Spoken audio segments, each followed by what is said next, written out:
I came home to find 30 years of my life stuffed into black trash bags on the wet grass. My daughter-in-law stood on the porch, arms crossed, and told me her father was moving into my bedroom. She thought she was kicking a broke retired plumber to the curb. She had no idea she had just evicted the man who owned the very ground she was standing on. And trust me, her regret was swift and absolute. Before I get into exactly how I dismantled her perfect little life, let me know where you are watching from in the comments below. Hit like and subscribe if you believe that disrespecting your elders should always come with a heavy price. I am Victor Rollins. Most people call me Vic. I am 73 years old. It was a Tuesday afternoon raining that cold. Annoying drizzle that chills you right down to the bone. I had just come back from a quiet morning of fishing down at Lake Monroe. My old 2008 Chevy Silverado rumbled as I pulled into the driveway of the upscale suburban home I shared with my son Julian and his wife Chloe, but I did not make it to the front door. Scattered across the manicured front lawn were 5 black garbage bags. They were cheap, thin plastic already tearing at the seams. Beside them sat a cardboard box getting soaked in the rain. I parked the truck and walked over, my boots squished in the wet grass.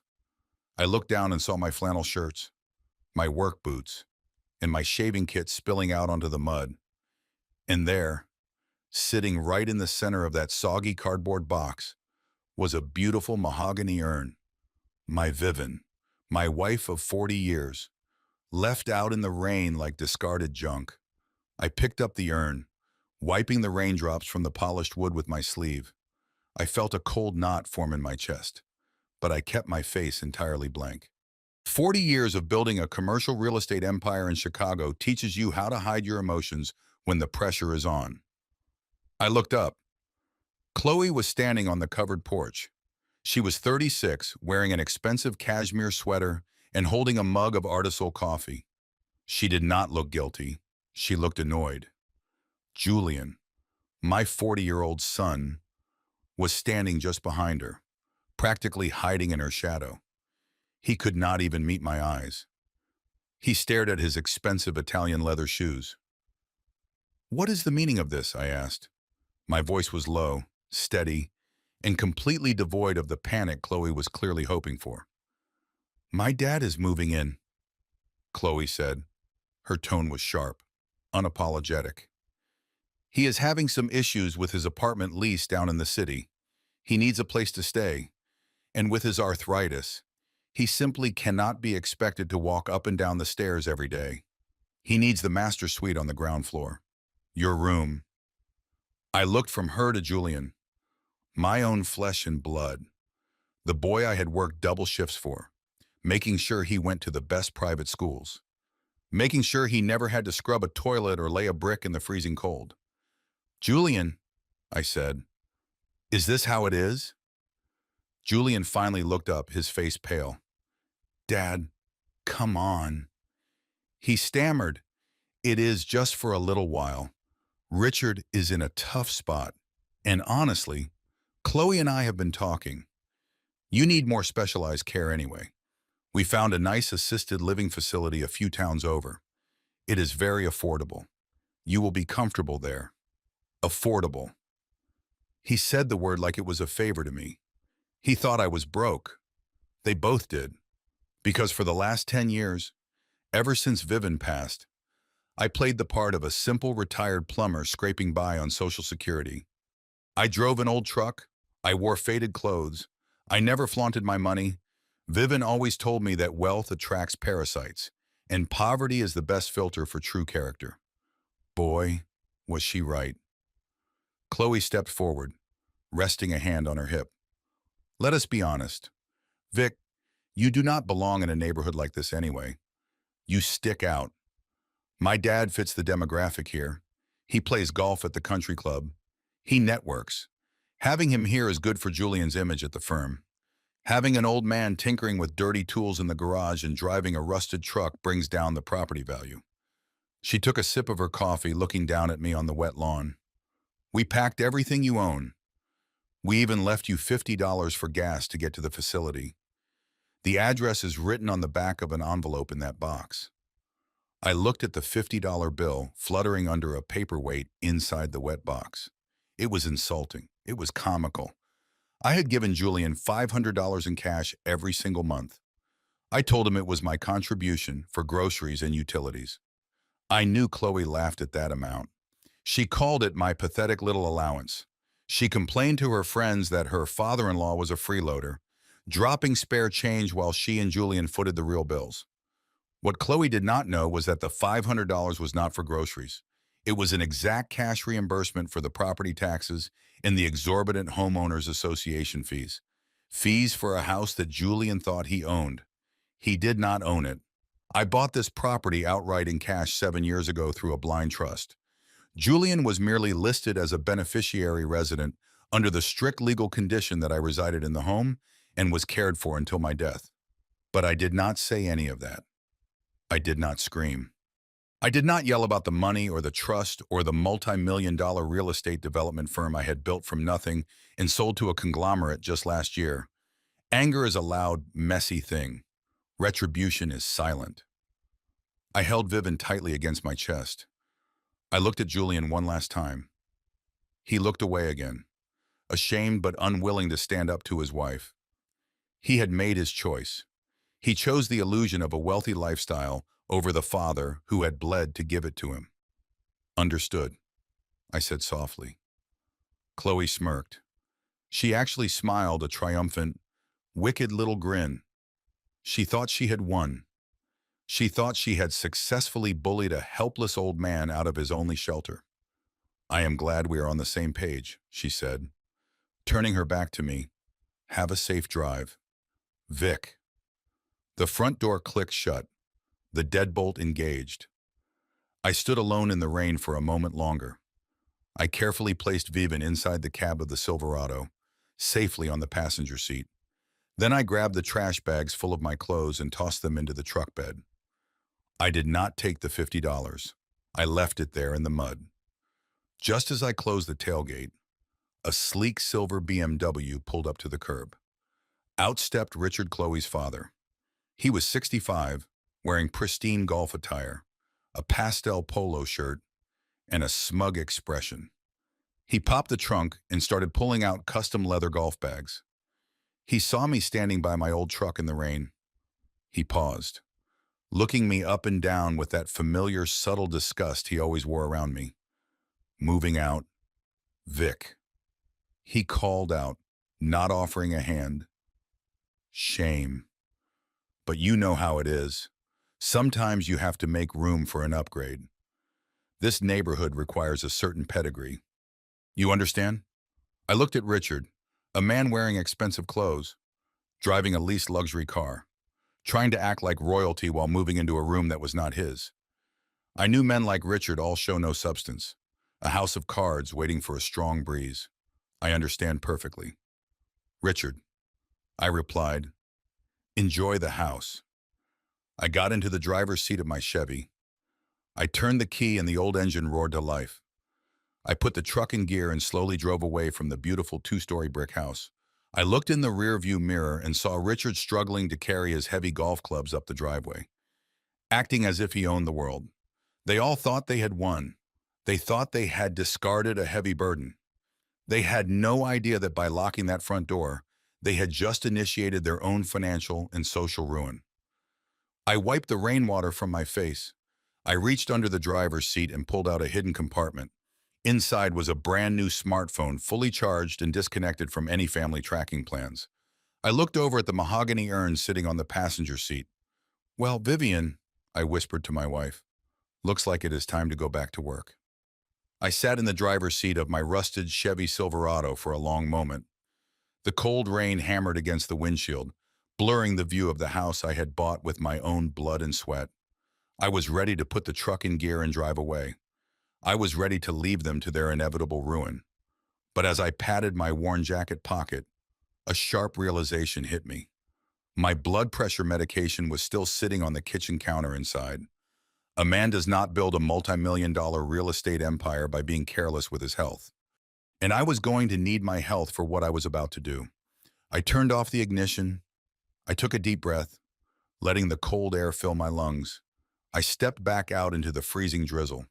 I walked slowly up the concrete driveway, stepping past the black plastic trash bags that contained 30 years of my life. As I approached the steps of the porch, a harsh, violent sound broke through the noise of the rain. It was the sound of heavy wood scraping aggressively against concrete. I stopped dead in my tracks at the bottom of the steps. Richard was there. Chloe's father was dragging a heavy wooden porch swing across the beautiful mahogany deck. It was not just any piece of furniture. I had built that swing with my own two hands over 3 decades ago. My late wife Vivian and I had spent an entire weekend painting it a soft, pristine white. We used to sit on that swing every summer evening drinking sweet tea and watching the neighborhood children ride their bicycles down the street. It was her sanctuary. It still smelled like her favorite lavender perfume in my memory. Richard did not care. He heaved the swing over the edge of the porch with a grunt of exertion. It crashed down onto the wet grass right next to my bags of clothes. I heard a sickening crack as the left armrest splintered into jagged pieces. The wood we had sanded down so carefully was destroyed in a single careless second. I felt a surge of pure white-hot heat rise from my stomach to my throat. My fists clenched so tight my knuckles ached. But 40 years in the cutthroat business of commercial development teaches you absolute control. I kept my face entirely blank. I kept my breathing slow and steady. Richard brushed the dust off his hands and turned around. He did not look surprised to see me. He certainly did not look apologetic. Instead, he let out a short, arrogant laugh. He walked over to his silver BMW parked in the driveway and pulled out a massive custom leather golf bag. He dragged the heavy bag up the stairs and dropped it right in the exact spot where Vivian's swing had rested for years. "Sorry, old man," Richard said. His voice lacked even a fraction of genuine sorrow. He looked me up and down, taking in my faded flannel shirt and my wet boots with obvious disdain. "This house needs a little upgrade to match its class. You understand, right? We cannot have rusted old yard sale furniture, ruining the aesthetic of a premium property. I need this open space for my clubs. I have some very important colleagues coming over this weekend for drinks before we hit the greens. You simply do not fit the demographic of this neighborhood anymore." Vic. It is nothing personal, just real estate facts. I stared at his pristine, shiny golf clubs. They were the kind of clubs a man buys when he wants to look wealthy to his friends, not the kind a real athlete uses. The irony of his words almost made me laugh out loud. He was lecturing me about real estate facts. He was lecturing me about the class of a house that I legally owned. I thought about class. I thought about how, for the last 5 years, I had quietly handed my son Julian an envelope on the first day of every single month. Inside that envelope was exactly $500 in crisp cash. I always handed it to him with a humble smile, telling him it was just a little something from my pension to help out with the utility bills and the groceries. I played the part of the grateful burden, doing his best to contribute to the household. I remember the way Chloe would snatch that envelope from the kitchen counter. I remember hearing her complain loudly to her wealthy friends on the phone, making sure her voice carried into the living room where I was sitting. She would laugh a high-pitched, cruel laugh and say things like, "Julian's dad gave us his little allowance today.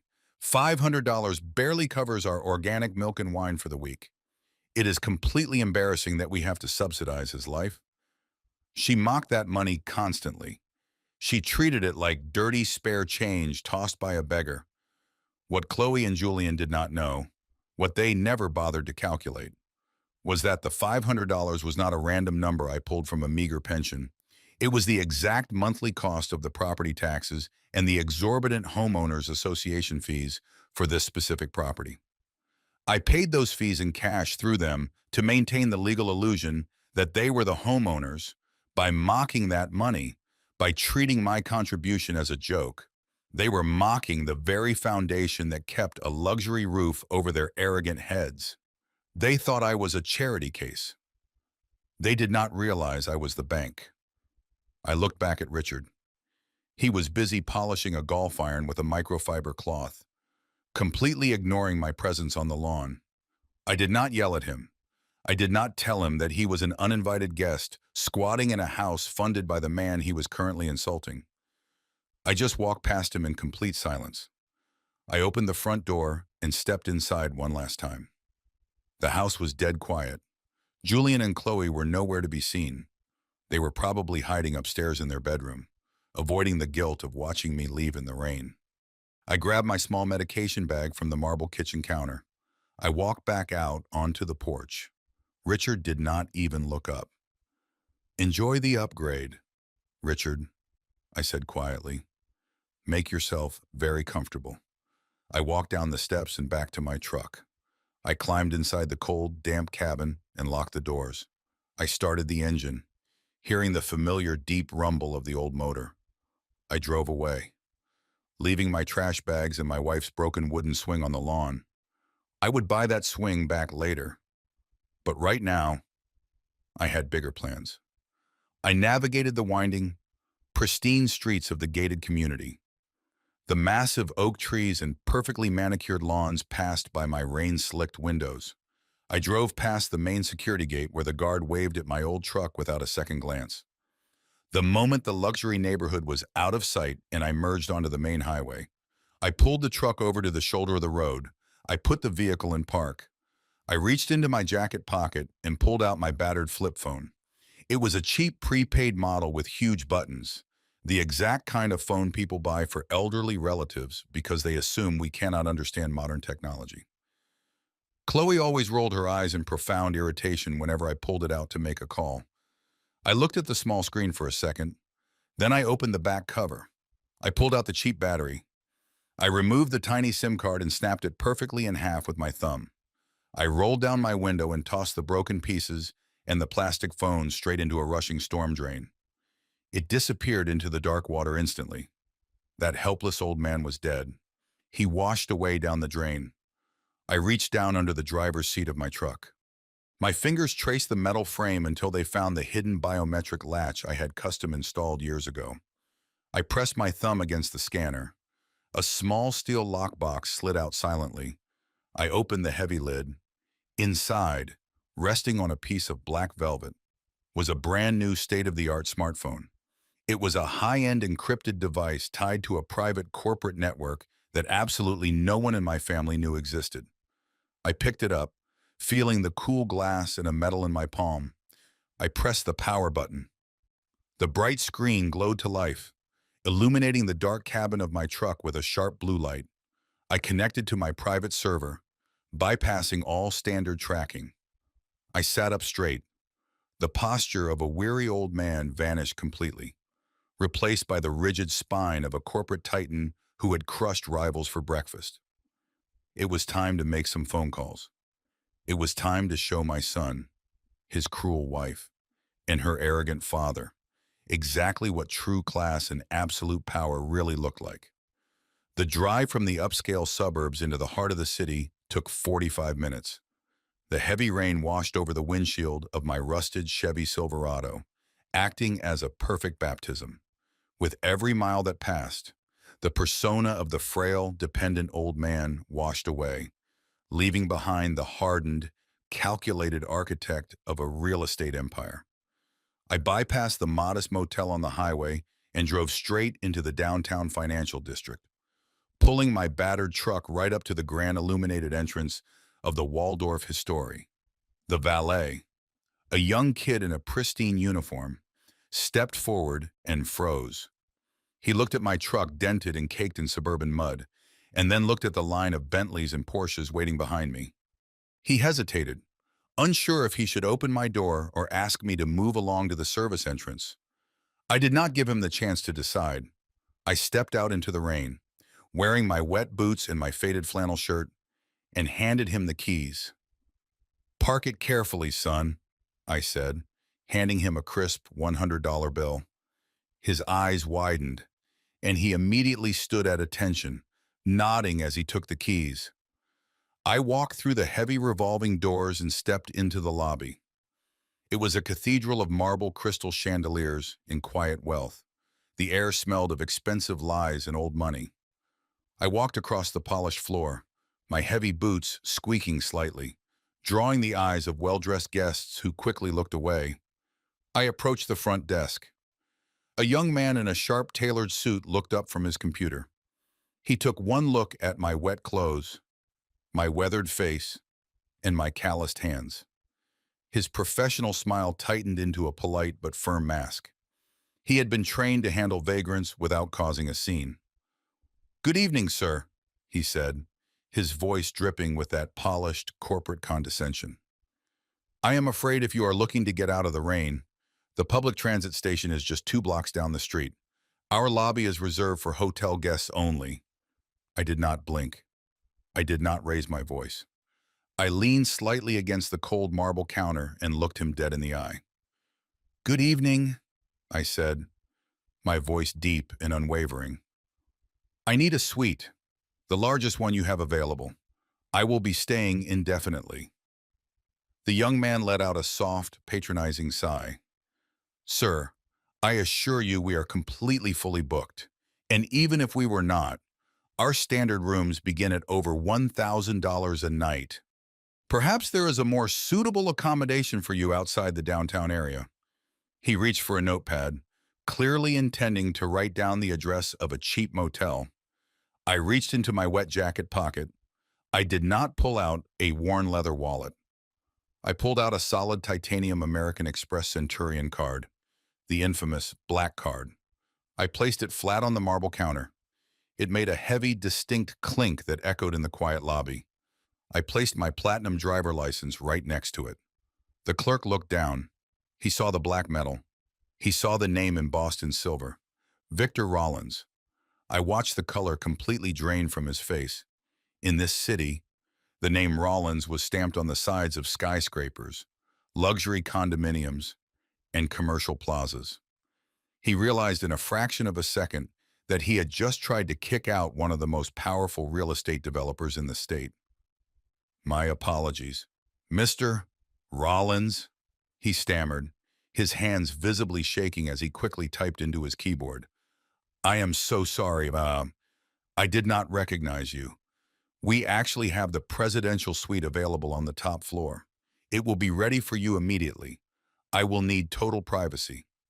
I told him, picking up my card, "No phone calls transferred to my room unless I approve them. No visitors.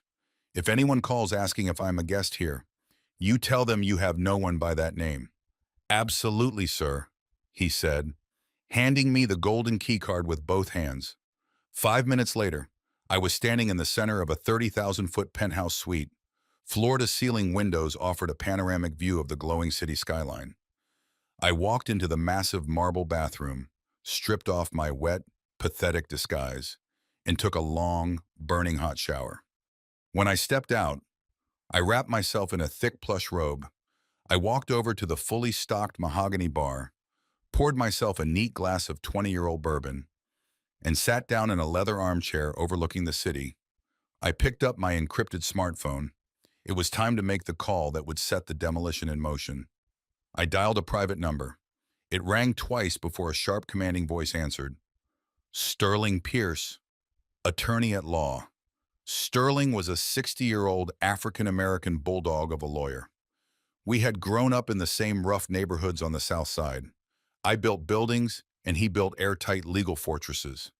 He was the only man who knew the absolute entirety of my wealth and my strategies. Vic Sterling said, his tone shifting from professional to familiar. "It is late. Do not tell me you are calling about the downtown zoning permits at this hour."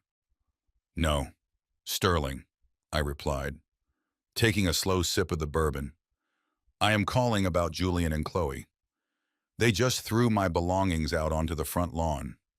Her father is moving into my bedroom as we speak." There was a heavy, pregnant silence on the other end of the line. When Sterling spoke again, his voice was ice cold. "They actually did it. They kicked you out. They did." I confirmed. "Julian stood right there and let it happen. They told me to go to an assisted living facility. They think I am destitute Sterling. Chloe even had the nerve to leave me a $50 bill in a cardboard box for gas money." I heard Sterling let out a low, dark chuckle, a laugh that meant someone was about to lose absolutely everything. $50, Sterling repeated. "She left a multi-millionaire $50.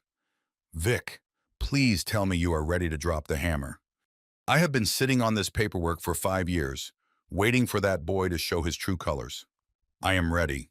I said, walk me through the exact legal standing of the property as of tonight. Sterling shuffled some papers on his desk. The house is entirely owned by the Rollins Family Revocable Living Trust, of which you are the sole trustee and grantor. Julian is listed purely as a conditional beneficiary resident. The singular non-negotiable condition of his residency in that home is that he provides you with adequate shelter care and residence until the day you die.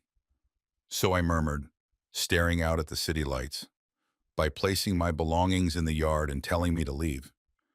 What exactly did my son do? He breached the primary covenant of the trust, Sterling said sharply. Legally speaking, the moment you drove away from that property under duress, Julian forfeited his right to live there. He is no longer a beneficiary. He and his wife and his arrogant father-in-law are now legally classified as unauthorized squatters trespassing on corporate property. Draft the eviction notices I ordered, but do not file them yet. I want them to get comfortable first. I want Richard to unpack his expensive golf clubs. I want Chloe to start redecorating my room. Let them think they have won. We are going to tighten the noose slowly. Understood, Sterling said. What is your first move? I smiled in the empty, luxurious room. It was a cold, calculated smile. Contact the bank, I instructed. I want to cancel a specific recurring transfer. You know, the $500 I hand Julian in cash every month. The money Chloe calls my pathetic allowance. Yes, Sterling said. The exact amount that automatically transfers from Julian's account to the Neighborhood Homeowners Association and the county property tax escrow? Exactly, I said. For 5 years, I have been making cash deposits into Julian's account, and my corporate office automatically pulls that exact amount to keep their luxury lifestyle afloat. I want you to sever the corporate payment link tonight. Do not notify them.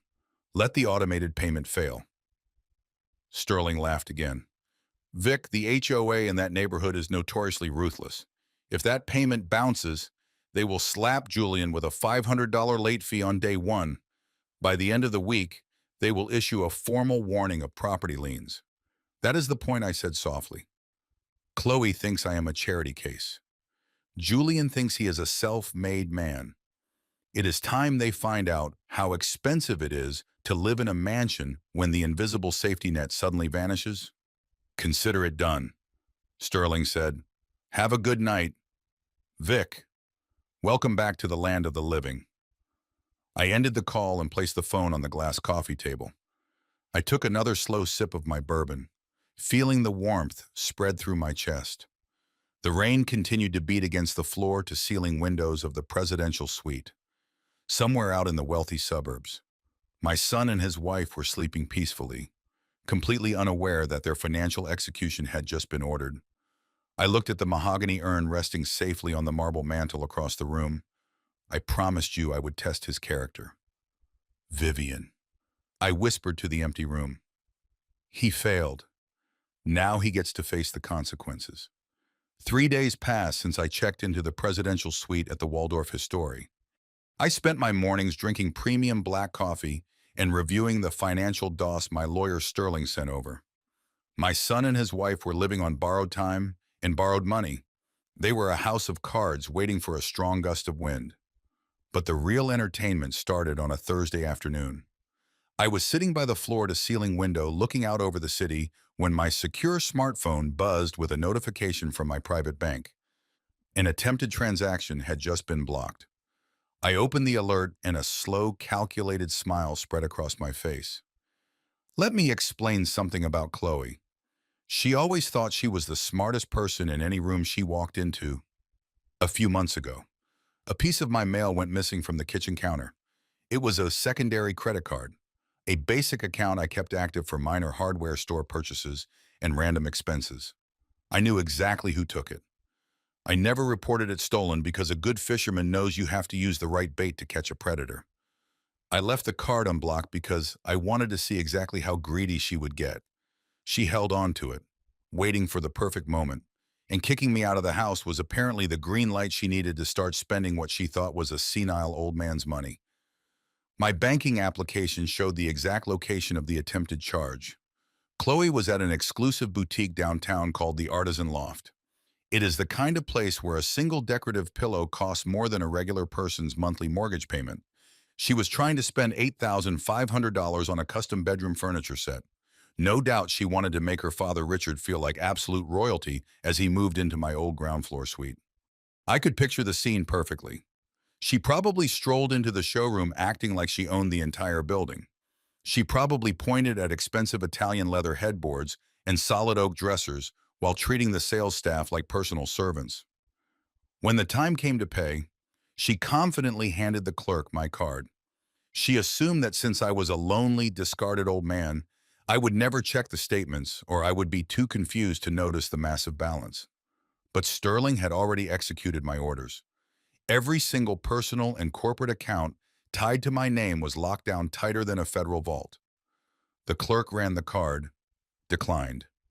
I am sure Chloe laughed it off at first, blaming the machine or complaining about bank security algorithms. She probably told the clerk to run it again with that arrogant tone she perfected. Declined. The notification on my phone showed 4 consecutive attempts in the span of 2 minutes. By the 4th try, the store manager would have stepped in. I know exactly how those luxury boutiques operate. They look at you very differently when your credit card bounces. The fake retail smiles drop immediately. The polite customer service turns into cold, silent suspicion. Chloe was standing there in her expensive designer clothes, utterly humiliated as the staff realized she could not afford the very things she was demanding. She had no other way to pay the bill. I knew from Sterling's background check that her own credit cards were completely maxed out. She had to walk out of that store empty-handed while the sales clerks watched her retreat. Her pride was shattered into pieces right in the middle of a high-end showroom. But her bad day was just getting started.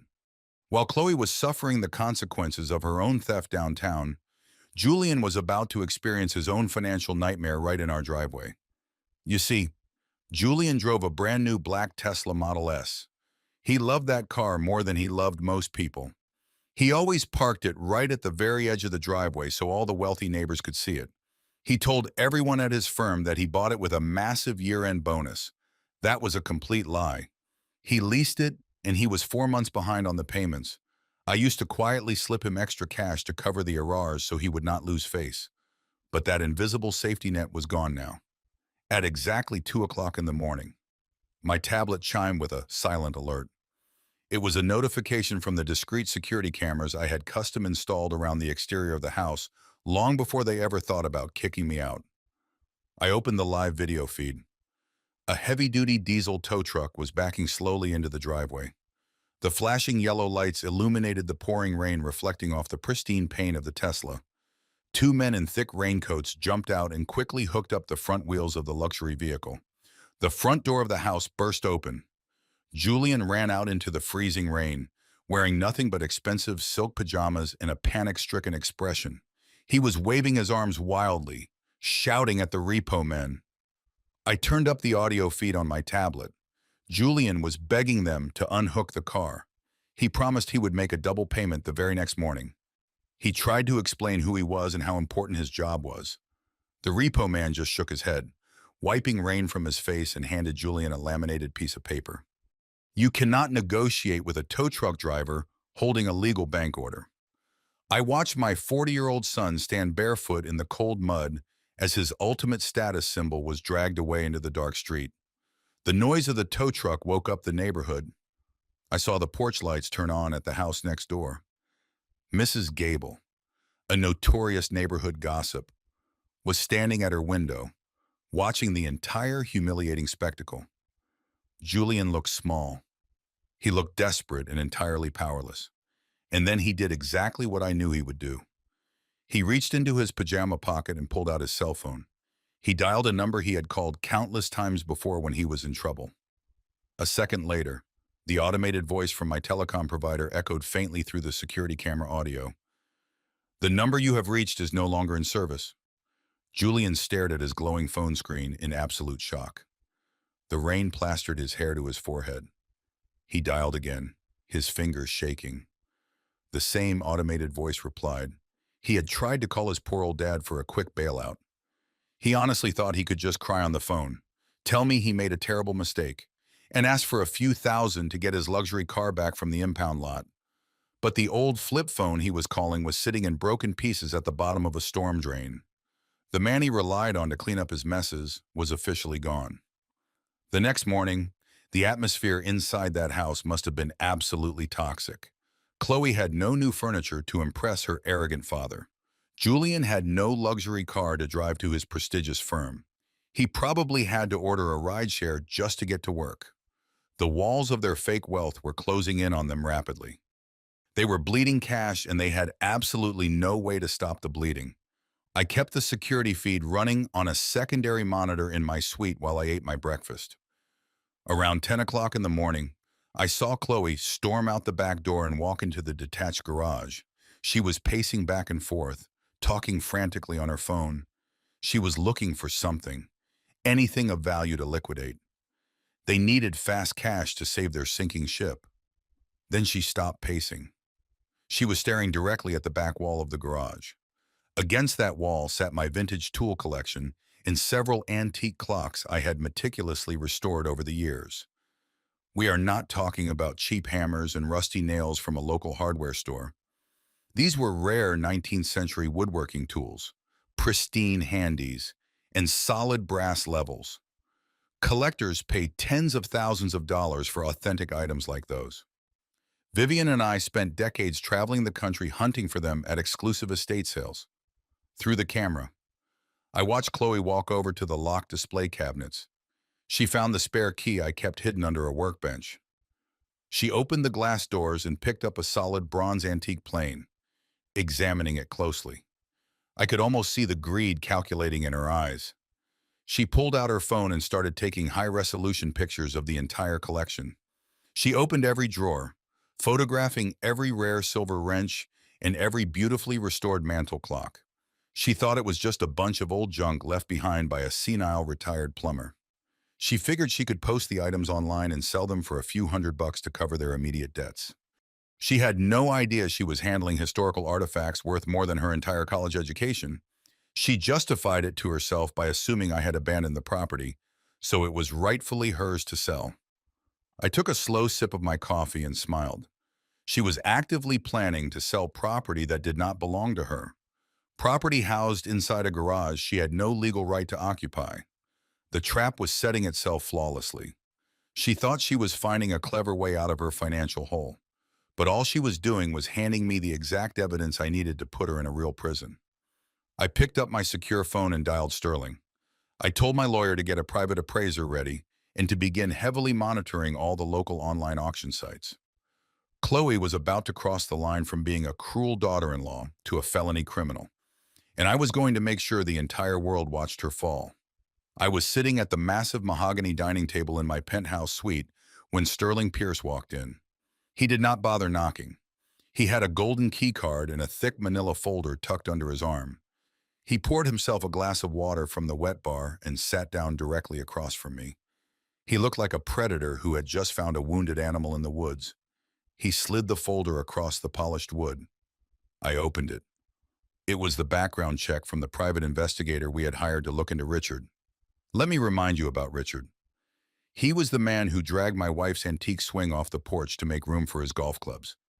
He was the man who told me I did not fit the demographic of my own neighborhood. He carried himself like a retired Wall Street titan. He wore pastel polo shirts and talked about his colleagues at the country club.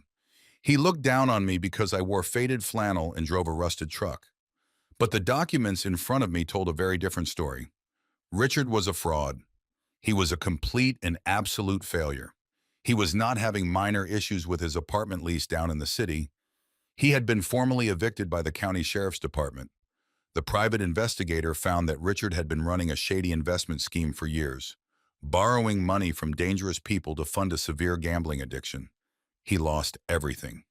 His luxury car was a lease he had not paid in 6 months. His country club membership had been quietly revoked for unpaid dues long ago. Sterling leaned back in his chair and smiled. Richard is not moving into your house to enjoy his golden years. Vic, he is hiding. He is hiding from creditors, angry investors, and bookies who want to break his legs. He targeted your son's house because it is in a gated community with private security. He needed a fortress to hide in, and Chloe gave him yours. I read through the financial statements. It was pathetic. This arrogant man who looked down his nose at my callous hands had absolutely nothing to his name except crushing debt and a fake aristocratic accent. He was a parasite looking for a new host. But the folder contained something even more disturbing. Our investigator had dug deeply into the shared bank accounts that Julian and Chloe used. I already knew Julian was struggling because he was 4 months behind on his car payments. But the bank statements showed something far more sinister happening right under my son's nose. Chloe was actively bleeding her husband dry. Over the past 3 weeks, large sums of money had been wired from Julian's primary savings account to a series of offshore holding companies. The investigator tracked the routing numbers. Those holding companies belonged to the bookies and angry creditors chasing Richard. Chloe was stealing Julian's hard-earned money to pay off her father's gambling debts. She was funneling thousands of dollars out of their joint accounts while Julian was busy working 60-hour weeks at his firm. He had no idea.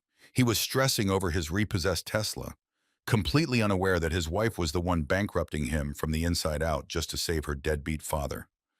I closed the folder and let out a heavy breath. I thought about Julian. 40 years ago. I carried that boy on my shoulders. I promised Vivian I would protect him. I gave him every advantage I never had growing up on the South Side. I paid for his education so he would never have to lay a brick in the freezing cold. And now he was a weak, blind man, letting a manipulative woman and a cowardly old fraud destroy his life. Part of me wanted to call him. Part of me wanted to drive to his office, slam these bank statements on his desk, and shake him until he woke up. I wanted to tell him that the woman he married was transferring his future to criminals. But I knew that would not work. Julian was blinded by his desire to fit into her world. If I tried to warn him, Chloe would just spin another web of lies. She would cry, she would manipulate him, and she would convince him that his crazy old father was trying to ruin their marriage out of spite. Number Julian had made his bed when he watched them throw my belongings onto the wet grass and said absolutely nothing. He had to lie in it. He had to feel the fire burn before he would ever understand the danger he was in. A man cannot be saved if he refuses to see the chains around his own wrists. Sterling watched my face closely. He knew me well enough to know I was not feeling pity. I was calculating the drop. What is the play? Vic, he asked quietly, do we send this file to the police? Do we let the authorities drag Richard out of the house in handcuffs? Not yet, I replied. Sending Richard to jail right now would be too easy. It would take him out of the house, which is exactly what Julian needs to survive. I do not want to solve their problems for them. I want them to drown in them. Richard is a man built entirely on false pride. He lives for the illusion of wealth. If we take away his freedom, he just plays the victim. But if we take away his pride, his illusion, and his social standing in front of the people he desperately wants to impress, we destroy him completely. I told Sterling to keep monitoring the bank accounts. Let Chloe keep stealing from Julian.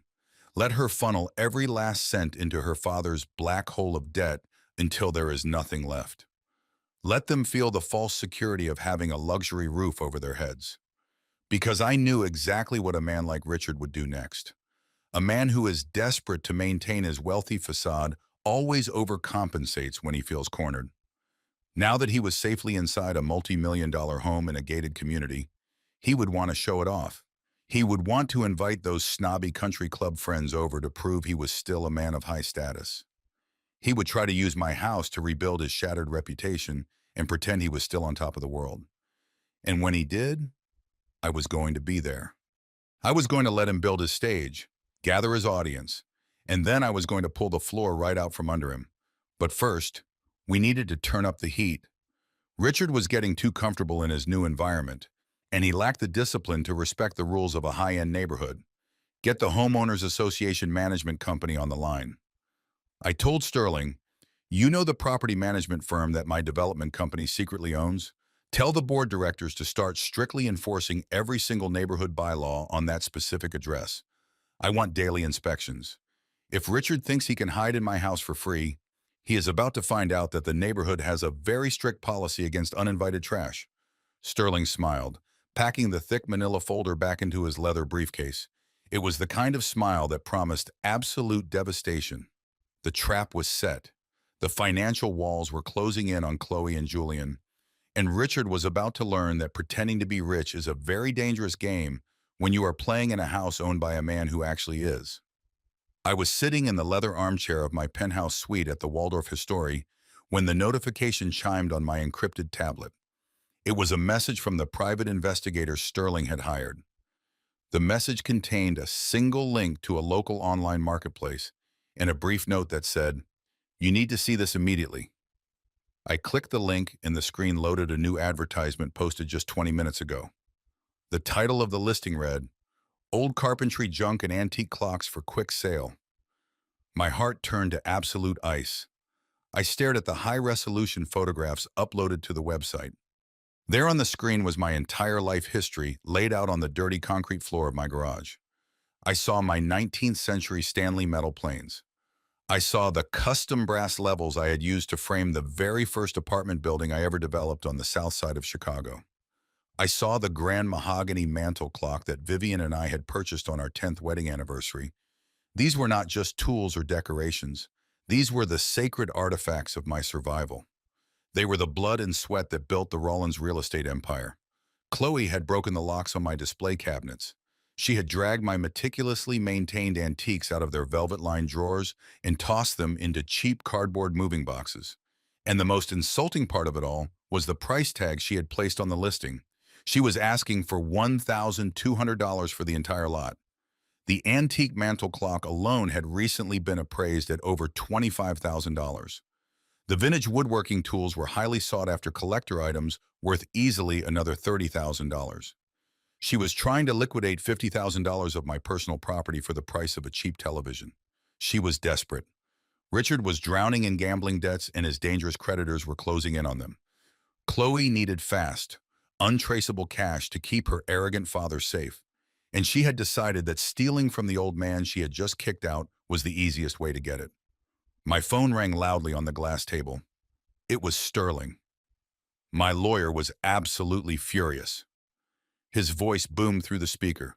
"Vic, tell me you are looking at the same website I am looking at right now. Tell me you see what that entitled woman is doing to your property. I am calling the police chief right now. We are sending a squad car to the house.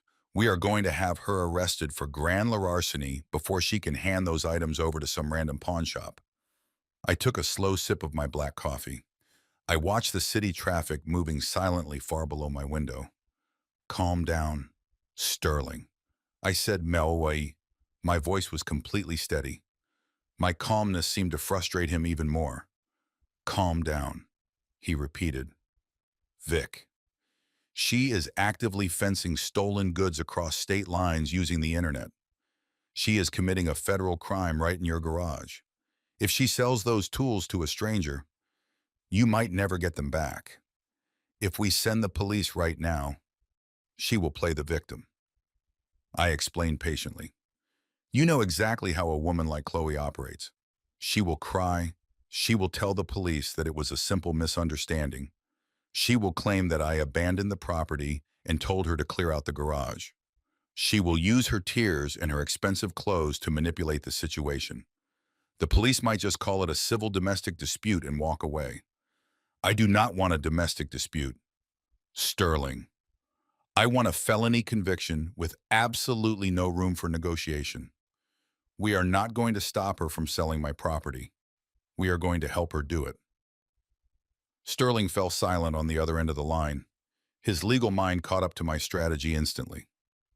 "You want to set up a controlled buy?" he asked quietly. "Exactly," I replied. "Call Thomas." Thomas was one of the best acquisitions brokers my development firm employed. He was a master negotiator who usually handled multi-million-dollar commercial land acquisitions. Buying a few boxes of antiques from a desperate amateur would be incredibly easy for him. I gave Sterling the exact instructions. I told him to have Thomas put on a pair of casual jeans and a simple jacket. I told him to rent a generic moving van so his luxury corporate vehicle would not raise any suspicions. Thomas was to withdraw $3,000 in cash from the corporate petty cash fund. But most importantly, Thomas had to wear a hidden button camera. I wanted high-definition video and audio of the entire transaction. I wanted to see her face and hear her lies. Within an hour, the trap was perfectly set. I sat in my hotel suite, watching the live video feed stream directly to my laptop. The camera lens was hidden in the button of Thomas' jacket. I watched as he pulled the rented van into the driveway of my house. The rain had stopped, but the sky was still heavy and gray. Thomas walked up to the garage and knocked. The heavy door slowly rolled up. There stood Chloe. She was wearing designer yoga pants and an expensive silk top paid for by my secret monthly deposits. She looked nervous, but her eyes lit up with absolute greed when she saw Thomas standing there. She led him into the garage. I felt a surge of cold anger when I saw how carelessly she had treated my tools.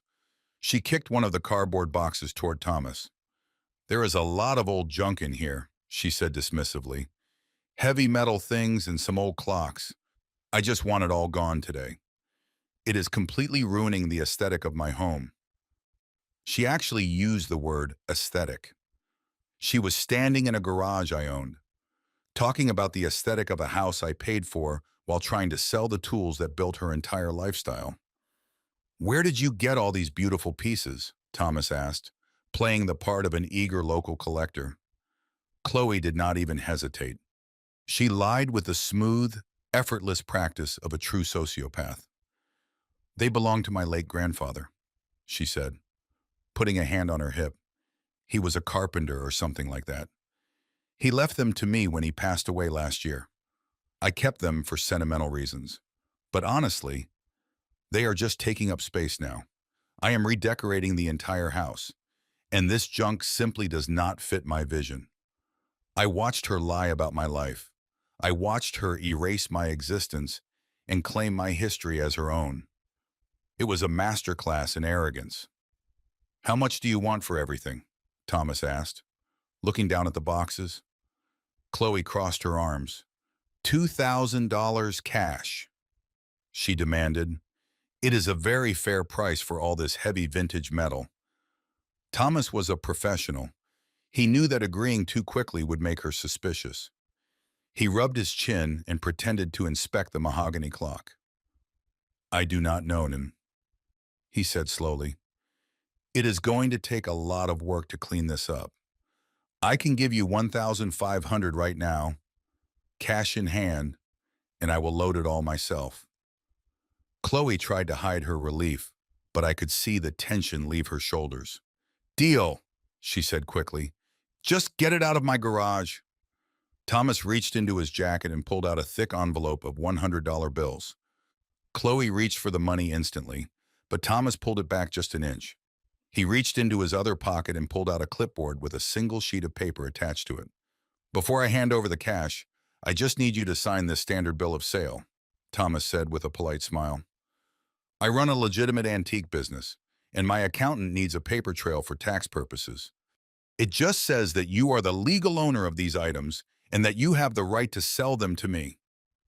Standard boilerplate stuff. Chloe rolled her eyes, clearly annoyed by the paperwork delaying her payday. "Give me the pen," she said impatiently. She did not read a single line of the document. If she had read it, she would have seen the strict legal clauses Sterling had drafted.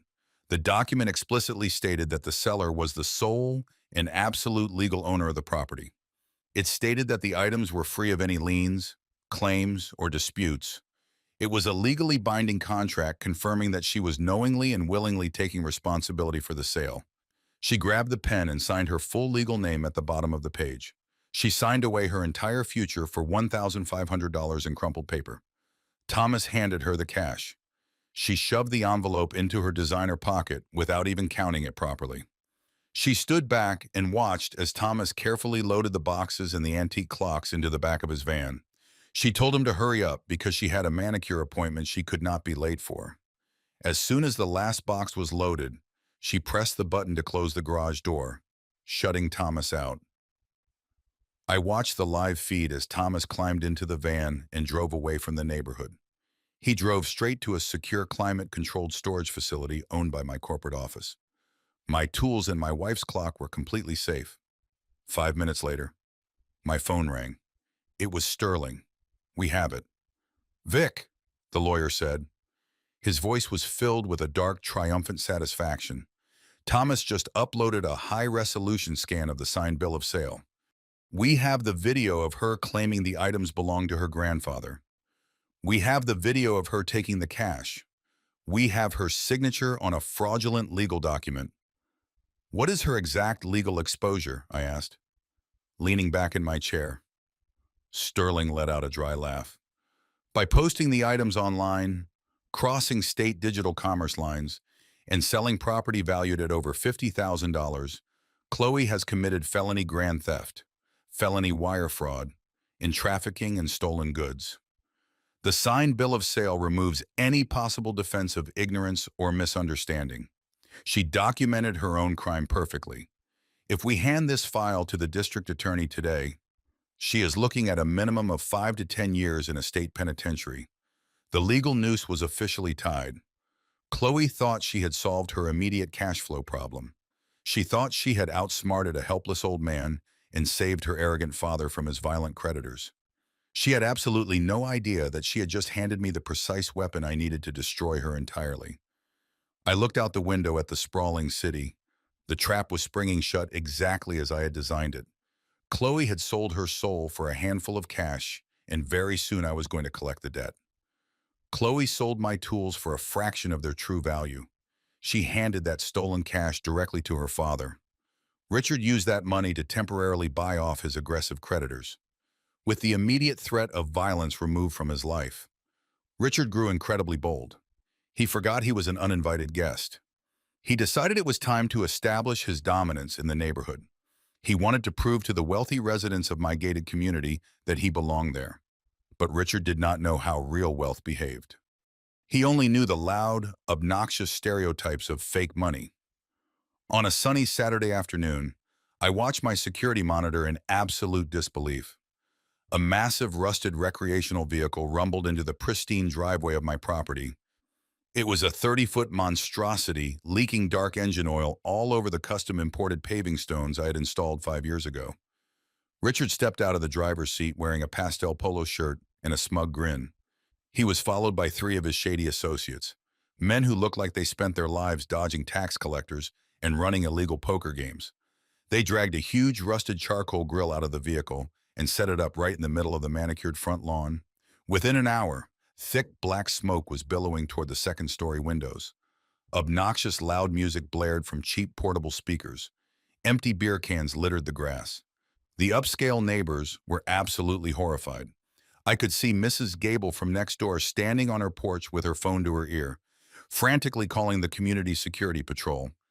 In an exclusive neighborhood like this, you do not even paint your front door without submitting a formal architectural request. You certainly do not park an oil-leaking recreational vehicle in the driveway and turn the front lawn into a cheap tailgate party. Richard was completely oblivious to the disgusted stares of the community. He was holding a pair of grilling tongs, laughing loudly and acting like the lord of the manor. He thought because he had bullied a retired old plumber out of the house, he was completely untouchable. He had no idea how wrong he was. Upscale gated communities are not governed by local police. They are governed by the Homeowners Association.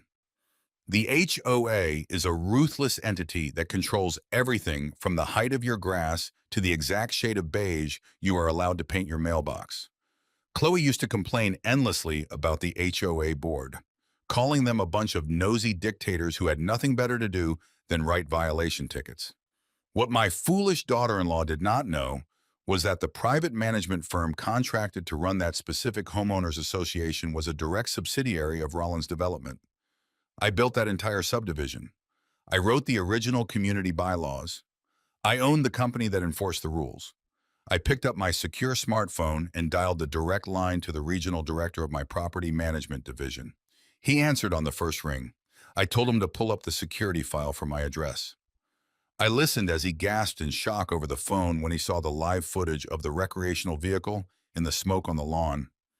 I gave him very specific and very ruthless orders. I told him to enforce every single community bylaw with maximum extreme prejudice. I wanted zero warnings. I wanted zero grace periods.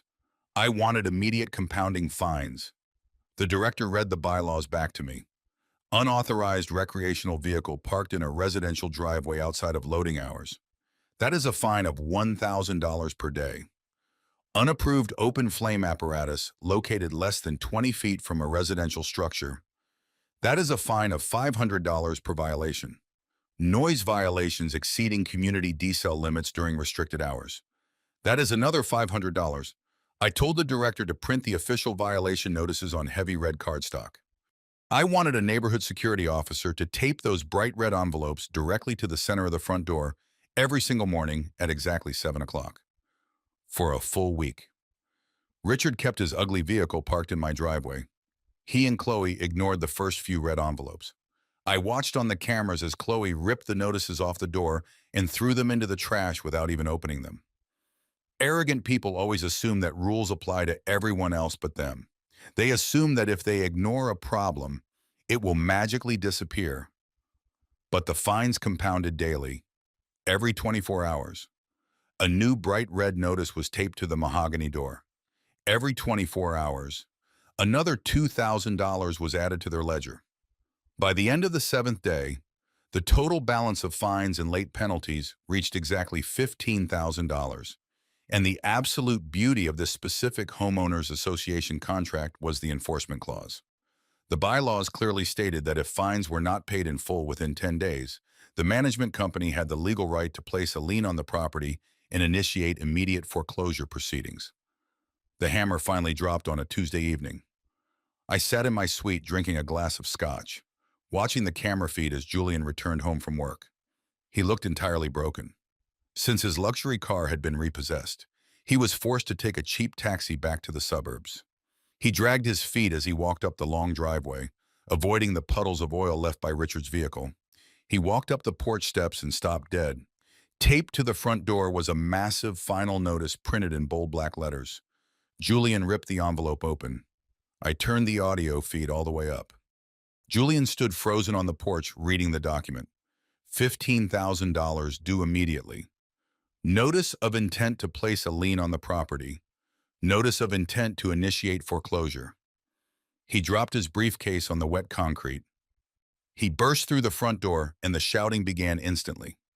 The audio feed picked up every single desperate word. Julian was screaming at the top of his lungs. He demanded to know why there was a $15,000 fine on his house. He demanded to know why a rusted vehicle was still parked in his driveway. Chloe rushed into the hallway trying to calm him down. She told him to lower his voice and just pay the stupid neighborhood fines out of his savings account. That was the moment Julian completely snapped. He screamed that he had no savings left. He screamed that his bank accounts were entirely empty and he had no idea where the money went. He did not know Chloe had stolen his money to pay off the loan sharks, but he knew he was completely broke. Richard walked out of the ground floor master suite holding a glass of wine. He looked at Julian with pure disgust.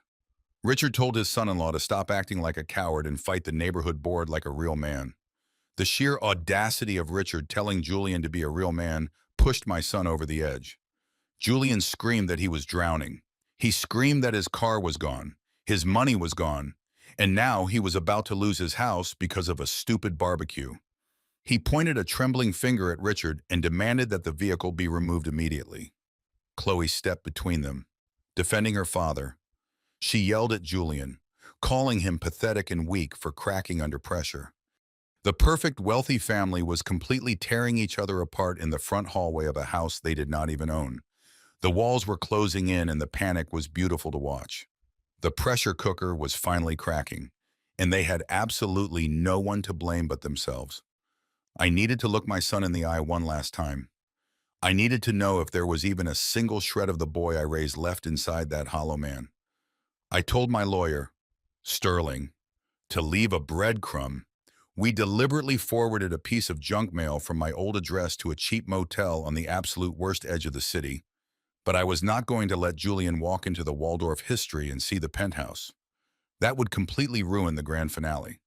Instead, I paid $40 in cash for a dingy room that smelled of stale cigarettes and damp carpet. I put on my old faded flannel shirt and my scuffed work boots. I sat on the edge of a sagging mattress and I waited for the rat to take the cheese. It did not take long. Desperation makes a man run very fast. At exactly 3 o'clock in the afternoon, a heavy, frantic knock rattled the thin wooden door of the motel room. I walked over and opened it. There stood my 40-year-old son. Julian looked like he had aged 10 years in the span of a single week. His expensive designer suit was wrinkled and stained with sweat. He had dark circles under his eyes and his hands were trembling uncontrollably. He must have taken a city bus or a cheap cab to get here because his precious luxury car was currently sitting in a bank impound lot. He did not even bother to say hello. He did not ask how his elderly father was surviving in a miserable $40 motel room. He did not ask about the urn containing his mother's ashes. He just pushed past me into the small room, running his hands over his face in pure unadulterated panic. "Dad, I need your help," he blurted out. His voice was cracking under the heavy weight of his own massive failures. "Everything is falling apart completely. The homeowners association is trying to foreclose on the house. They slapped us with $15,000 in daily fines because Richard parked some rusted, leaking recreational vehicle in the driveway, and he absolutely refuses to move it. My car got repossessed in the middle of the night. My bank accounts are completely empty, and I do not even know how it happened. Chloe is screaming at me day and night, telling me I'm a failure. Dad, I am drowning here. I am going to lose everything." He fell to his knees right there on the dirty motel carpet, the golden boy of this corporate firm begging on a stained floor. He looked up at me with tears streaming down his face, playing the ultimate victim. "I need your retirement savings." "Dad," he sobbed, "I know you have that emergency fund from your plumbing days. I know you always kept cash stashed away for a rainy day. I just need $20,000 right now to clear the neighborhood fines and get my car out of the lot before I lose my job. I swear to God, I will pay you back. I will pay you back every single penny with interest. Just please do not let me lose my house." I looked down at my only son, 40 years ago. I promised Vivian I would work my fingers to the bone to make sure this boy grew up strong and honorable. I failed. He was a weak coward, begging for a financial bailout from the very man he threw out into the freezing rain just days ago. He did not care that I was allegedly living in poverty. He only cared about saving his fake wealthy image and appeasing his toxic wife. But despite my cold, calculating anger, the blood running through my veins is still a father's blood. I had to give him one final test. I had to offer him one absolute chance to save his own soul. I walked over to the cheap laminate desk and picked up my old leather wallet. I pulled out a blank checkbook. Julian stared at it like a starving dog looking at a piece of raw meat. I took a pen from my pocket and held it over the paper. "I can give you the money, Julian," I said softly. My voice was completely steady and dead serious. "I can write a check right now that will clear every single debt hanging over your head. I can save the house. I can save your job. I can make the immediate pain go away." Julian's eyes lit up with profound, desperate relief. "Oh, thank God," he sobbed, reaching out his trembling hand toward the checkbook. "Thank you, Dad. I knew you would not abandon me. I knew you would understand." But I pulled the checkbook back just an inch, keeping it out of his reach. "I am not abandoning you," I said, looking deep into his eyes. "But this money comes with a strict, non-negotiable condition. I will give you the funds to save the house right now if you stand up like a real man. You go back to that house today, you pack Richard's bags, and you throw him out onto the exact same wet grass where you left my belongings. You evict that arrogant parasite. You tell Chloe she will respect the man who put a roof over her head, and you bring me back to my home. You choose your father over a fraud. You establish your boundaries. Do that and your debts vanish today." The absolute relief on Julian's face evaporated instantly. It was replaced by a look of sheer, unadulterated terror. He slowly pulled his hand back from the desk. He looked at the dirty motel carpet and then up at the stained ceiling, unable to hold my gaze. The silence in the small room was deafening. "Dad, I cannot do that," he whispered. His voice was pathetic. It was a weak, trembling sound of a man completely broken by a woman. "Chloe will divorce me. She will take everything I have left. She loves her father. He is just going through a rough patch right now. If I kick Richard out, she will leave me and my life will be entirely over." He wiped his nose on his expensive suit sleeve. He took a deep breath and had the absolute audacity to look at his father and say the most unforgivable words I have ever heard in my 73 years of life. "Dad, just bear with it for a little while."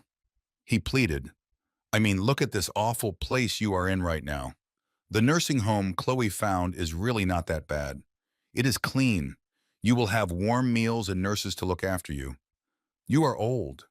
Dad, you do not need a big luxury house anymore. Just give me the money to save my marriage and you can go to the assisted living facility. It is honestly better for everyone this way." The air in the motel room turned completely to ice. My heart, which had held a microscopic sliver of hope for my son, snapped entirely shut. The test was over. The results were final. He had just looked his father in the eye and actively chosen his own toxic, abusive marriage over my basic human dignity. He thought it was perfectly acceptable to condemn me to a sterile medical facility just so he could keep playing house with a woman who was actively bleeding him dry. He was not a victim of Chloe. He was a willing accomplice to his own destruction. I slowly closed the checkbook. I put the pen back into my pocket. I did not yell. I did not scream. I did not curse him. I walked over to the motel door and pulled it wide open. The cold afternoon wind blew into the stale room. "Get out," I said, "Whitefish." My voice was not that of an old retired plumber. It was the voice of Victor Rollins, a man who destroys corporate enemies without blinking. Julian stared at me, deeply shocked by the sudden shift in my tone. "Dad, please," and he begged, getting up from his knees. "The money, you said you would help me. You cannot just leave me to deal with this alone." "You have no father," I said quietly. "You made your choice, Julian. Now you get to live with the absolute consequences of it." I stepped forward, forcing him out onto the concrete walkway outside the room. He stumbled backward, opening his mouth to plead one more time, to offer one more pathetic excuse. But I did not let him speak a single word. I slammed the heavy wooden door directly in his face. I threw the deadbolt, locking it with a loud, definitive click. I stood in the absolute silence of the cheap motel room, knowing that Julian had just taken a pair of scissors and cut his own safety rope. There was no going back now. The demolition of their lives was fully authorized. Desperation is a fascinating thing to observe. It strips away all the fake manners and the polished smiles. It reduces people to their most basic, primal instincts. I was sitting in my suite at the Waldorf Astoria, watching the live security feed from the cameras hidden inside the house. The atmosphere in that multi-million-dollar mansion had turned completely toxic. Julian was locking himself in the guest bedroom, refusing to speak to anyone. Richard was pacing the living room, demanding to know how they were going to pay his creditors. And Chloe was cracking under the immense pressure. She was drinking heavy glasses of red wine at 10 o'clock in the morning, walking back and forth across the hardwood floors. She needed money. She needed a massive injection of cash to pay off the $15,000 neighborhood fines, to get Julian's car back, and to keep her father's violent bookies away. But her credit cards were declined, her bank accounts were frozen, and her husband was entirely useless. That is when I saw her walk into the home office. When they threw my belongings out into the rain, they kept a few things. They kept my old filing cabinet. Chloe always thought she was a financial genius. She started ripping through the manila folders, tearing out old utility bills and tax documents. She was looking for anything she could liquidate, anything she could use to bail herself out of the disaster she created. Then she stopped. She pulled out a thick blue folder. I knew exactly what was inside that folder. It was an old whole life insurance policy I had purchased 30 years ago. It was a modest policy, just a basic safety net from my plumbing days, but it had acred roughly $80,000 in cash value over the decades. I kept it in the filing cabinet as a decoy while my real wealth was locked away in corporate trusts. I watched the security feed as her eyes lit up with pure greed. She was holding a document that clearly stated the policyholder could take out a cash loan against the accumulated value. She thought she had just found a buried treasure. She thought the senile old man she kicked out had completely forgotten about this asset. She sat down at the heavy oak desk and opened her laptop. I watched her type frantically. She was downloading the official loan request forms from the insurance provider website. What she was about to do was not just cruel, it was a major federal crime. But desperation makes arrogant people incredibly stupid. Chloe printed out the loan application. She placed it on the desk right next to an old medical document that had my authentic signature on the bottom. She picked up a blue ink pen. She spent the next 20 minutes practicing my signature on a blank sheet of scratch paper.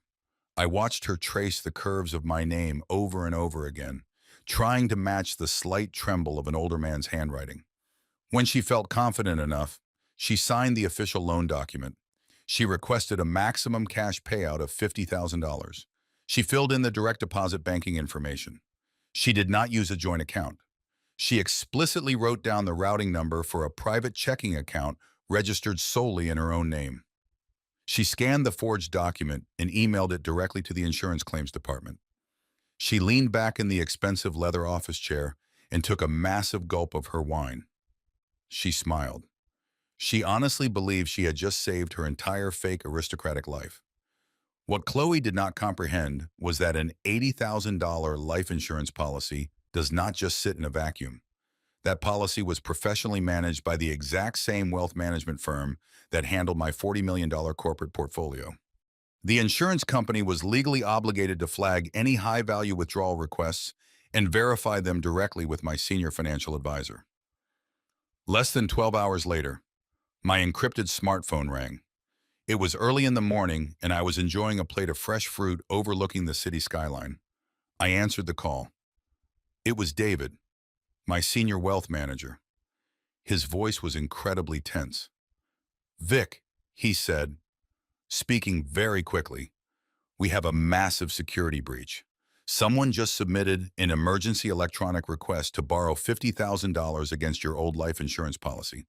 The application came through with your signature, but our fraud detection software immediately flagged it.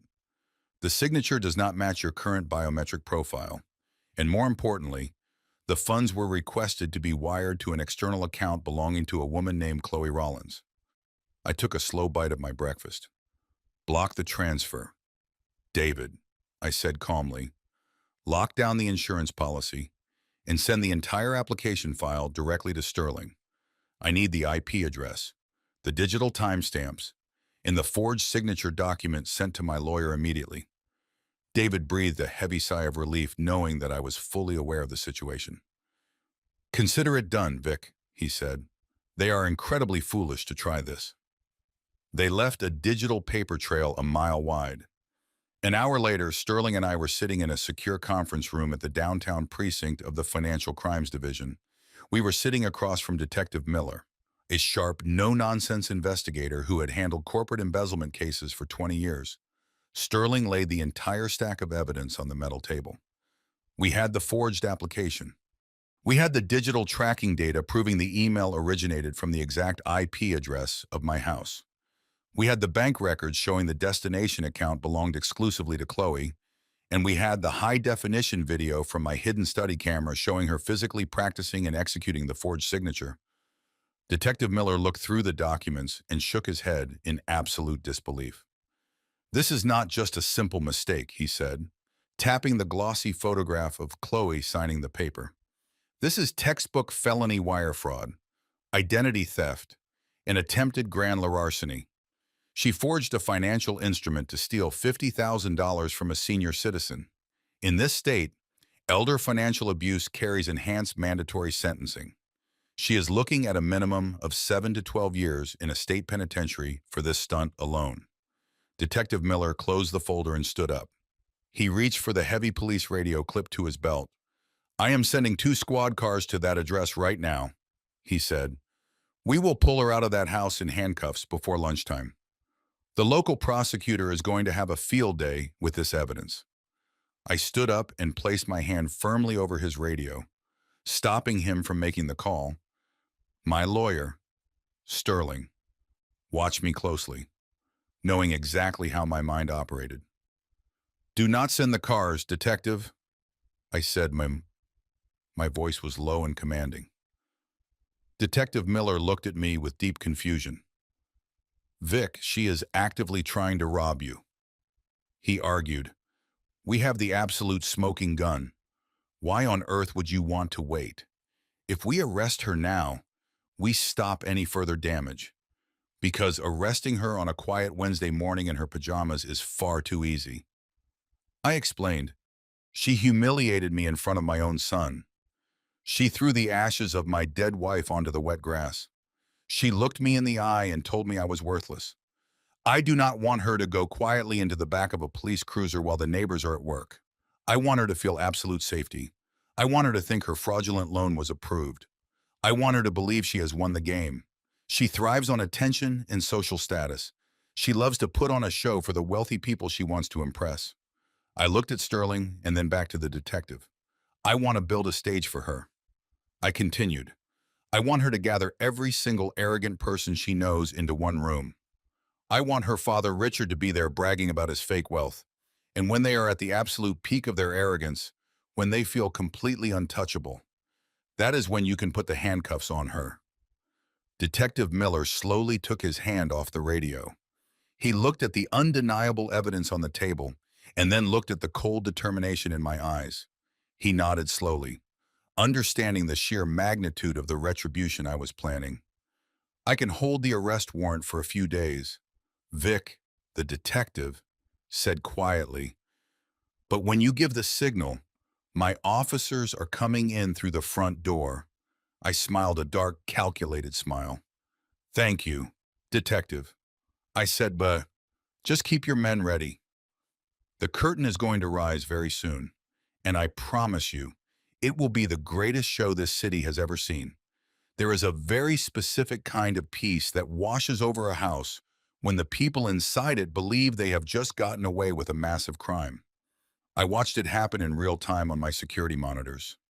My financial team had manipulated the automated email system from the insurance company. We sent Chloe a generic message stating her $50,000 loan application was currently under final processing and funds would be dispersed shortly. She did not actually have the money, but the mere promise of it completely changed her posture. She walked through my house with her head held high, acting as if she had just won the lottery. Richard sensed this shift in the atmosphere immediately. He is a predator, and predators know exactly when their host has found a new source of blood. He cornered his daughter in the kitchen that Thursday evening. I turned up the audio on my tablet to listen. Richard poured himself a heavy glass of my most expensive imported wine, a bottle he had shamelessly stolen from my private cellar. He leaned against the marble island and began to spin his web. He told Chloe that they needed to make a statement. He said the neighborhood was starting to whisper about the incident with the recreational vehicle and the massive fines from the homeowners association. He knew that the wealthy residents of this gated community smelled weakness. Richard explained that in high society, the only way to defeat rumors of bankruptcy is to project overwhelming absolute wealth. He proposed a housewarming party, a grand, luxurious welcoming gala to officially introduce him as the new patriarch of the estate. But I knew his real motivation. Richard was not just throwing a party to save face with the snooty neighbors. His private investigator file was sitting right next to me on my desk. Richard was completely broke, and his old country club friends had stopped taking his phone calls weeks ago. He needed fresh capital for his fraudulent investment schemes. If he could lure those wealthy, arrogant men into a multi-million-dollar mansion and convince them that his family owned it, he could trick them into opening their wallets. It was a classic confidence scam. You have to look rich to steal from the rich. Chloe absolutely loved the idea. She was completely intoxicated by the delusion of her own grandeur. She told her father they would host the most lavish event the neighborhood had ever seen. When Julian came home from work later that night, he looked terrified. He saw the catering brochures scattered across the dining table, He asked his wife how on earth they could afford to host a massive party when they were facing foreclosure, and his luxury car was sitting in an impound lot. Chloe laughed right in his face. She told him not to worry his pretty little head about the finances. She said she had secured a private loan from a wealthy contact and that all their problems were completely solved. She did not tell her husband that she had committed felony identity theft. Julian, being the absolute coward that he is, simply nodded and walked away.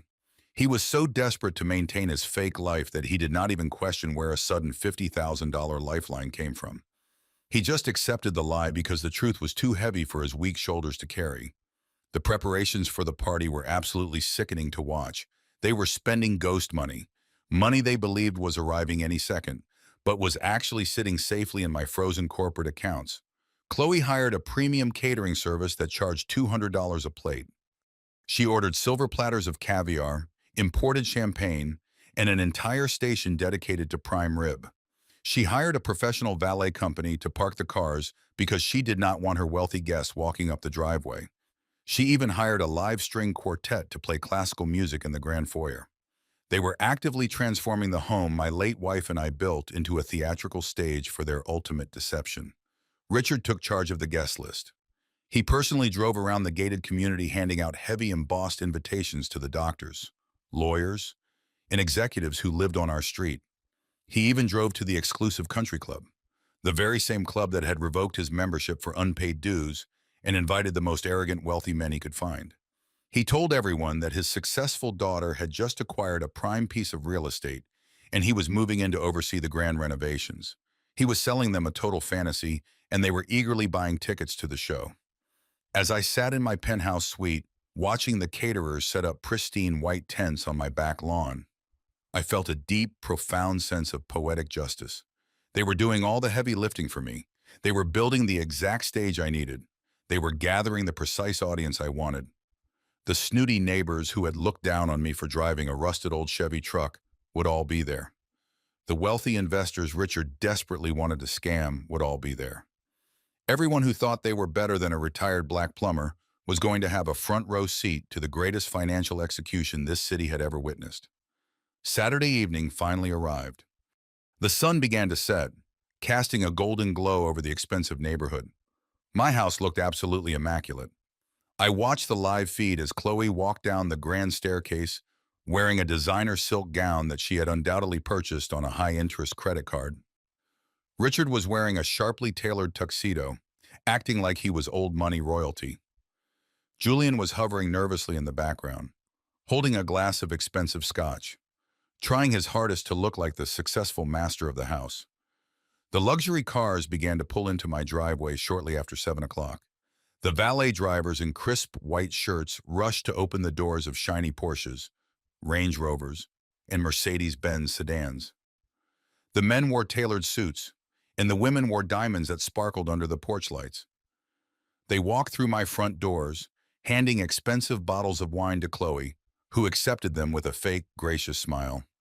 The string quartet played a soft, elegant melody that echoed through the high ceilings of the foyer. The stage was perfectly completely set. The champagne was flowing freely. I watched Richard working the crowded room. He was holding court near the fireplace, shaking hands and patting men on the back. I could see him leaning in close, whispering his fraudulent investment pitches into the ears of greedy men who believed they were standing in the home of a billionaire. Chloe was standing in the kitchen, boasting to a group of neighborhood wives about her grand vision for completely gutting and redesigning my old bedroom. She spoke about me as if I was a distant, unfortunate memory, an old man they had mercifully placed into a cheap home so they could finally elevate the property to its true potential. They felt entirely untouchable. They stood in the center of my home, drinking my wine, spending stolen money, and believing they had conquered the world. The absolute peak of their arrogance had been reached. I closed my laptop and turned off the security monitor. It was time to stop watching the screen. It was time to join the party. I picked up my phone and called Sterling. I told my lawyer to grab the folders, the legal notices, and the arrest warrants. I walked over to the closet and pulled out the bespoke $10,000 charcoal suit I had specifically tailored for this exact occasion. It was time to shed the faded flannel shirt for good. It was time to show my daughter-in-law, her arrogant father, and my cowardly son exactly who they had messed with. I turned away from the glowing security monitors displaying the lavish party happening in my home. The visual of Richard sipping my most expensive imported wine and Chloe parading around the grand foyer in a designer dress bought with stolen funds was starting to make my blood boil. But anger is for amateurs and desperate people. Professionals prefer absolute precision and cold calculation. I walked over to the wet bar in the corner of the presidential suite and poured 2 glasses of sparkling water. The quiet luxury of the penthouse was a sharp contrast to the obnoxious noise of the housewarming gala my daughter-in-law was currently hosting. They were celebrating a victory they had not earned using money they did not own. A heavy rhythmic knock echoed through the quiet room. The thick oak door swung open and Sterling Pierce walked in. My lawyer did not look like a man who was working late on a Saturday night. He looked like an executioner arriving at the gallows. He wore a sharp navy blue suit and carried a thick black leather briefcase. He did not say a word as he walked across the plush carpet. He placed the heavy briefcase on the glass coffee table and popped the golden clasps. The metallic sound was as sharp as a gunshot in the silent room. Sterling pulled out the first stack of thick legal paper. It was printed on heavy watermark stock. He slid it across the glass toward me. I looked down at the documents. The bold black letters at the top read, "Immediate order of property, repossession, and trust revocation." I read through the clauses my lawyer had drafted so carefully. The document outlined every single violation Julian and Chloe had committed against the strict conditions of the Rollins Family Revocable Living Trust. It detailed the unlawful eviction of the primary grantor, which was me. It detailed the unauthorized occupation by Richard, a man who had no legal standing to even step foot on the driveway. It detailed the unpaid homeowners association fines and the subsequent financial negligence that threatened the estate. But the most beautiful part of the entire document was located on the very last page. There at the bottom right corner was the heavy blue ink signature of a county superior court judge. It was an emergency injunction. It granted my corporate security team the absolute legal authority to enter the premises and forcefully remove all unauthorized occupants immediately. There was no 30-day eviction notice. There was no grace period to pack their bags. There was no lengthy appeals process. Julian had broken a highly specific conditional trust, and the judge had legally stripped him of his home with a single stroke of a pen. The house belonged entirely to the corporate entity. Now Sterling did not stop there. He reached back into the leather briefcase and pulled out a second manila folder. This one was marked with the official seal of the local police department Financial Crimes Division. Detective Miller kept his promise. Sterling said quietly. He took the security footage, the forged loan application, and the bank routing numbers directly to the district attorney on Friday afternoon. The prosecutor took one look at the sheer volume of undeniable evidence and pushed it straight to a grand jury judge for an emergency review. Sterling slid the second piece of paper across the table. It was a formal arrest warrant for Chloe. The charges listed were absolutely devastating. Felony wire fraud, felony identity theft, grand larceny, trafficking of stolen goods across state lines for selling my antique tools to our undercover broker. There was no bail amount listed on the preliminary warrant. She was going to be taken directly from her extravagant party to the county jail and processed like a common criminal. The trap was completely closed. There were absolutely no loopholes left for them to crawl through. They were backed into a concrete corner of their own making, and the walls were about to crush them. I tapped the arrest warrant with my index finger, feeling the heavy weight of the paper. "It is time," I told Sterling. My lawyer nodded and stepped out into the hallway to make the final phone calls to the police dispatch and my private security team. Everything had to be timed to the exact second. I walked into the massive master bedroom of the penthouse suite. Laid out perfectly on the king-size bed was the final piece of my preparation. For 10 years, I had played the role of the humble retired plumber. I wore faded flannel shirts that smelled of sawdust. I wore scuffed work boots with dirt permanently caked into the heels.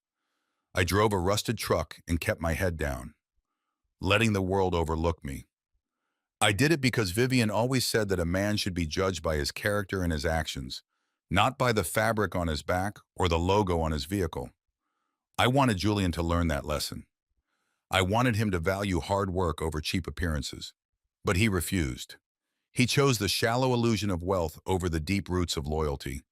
He chose an arrogant wife and a fraudulent father-in-law over the man who gave him life. So, I was going to show him exactly what real, unforgiving wealth looked like. I took off the old flannel shirt and tossed it into the trash can without a second thought. I picked up the crisp, white dress shirt made of imported Italian cotton and buttoned it up. The fabric was cool and sharp against my skin. I slipped on the custom-tailored trousers, feeling the perfect break over my ankles. Then I lifted the jacket. It was a bespoke $10,000 charcoal gray suit tailored specifically to my exact measurements by the finest craftsmen in the city. The fabric felt like absolute armor. It was the uniform of a man who commanded boardrooms and dictated the skyline of the city. I put on a pair of polished black leather Oxfords that cost more than Julian's first car. I walked over to the dresser and picked up a heavy solid gold watch, strapping it securely around my wrist. I walked over to the floor-to-ceiling mirror and looked at my reflection. The tired, fragile old man who had been kicked out into the freezing rain was completely gone. Staring back at me was the apex predator of the real estate market. The lion of the business world had finally returned to claim his territory.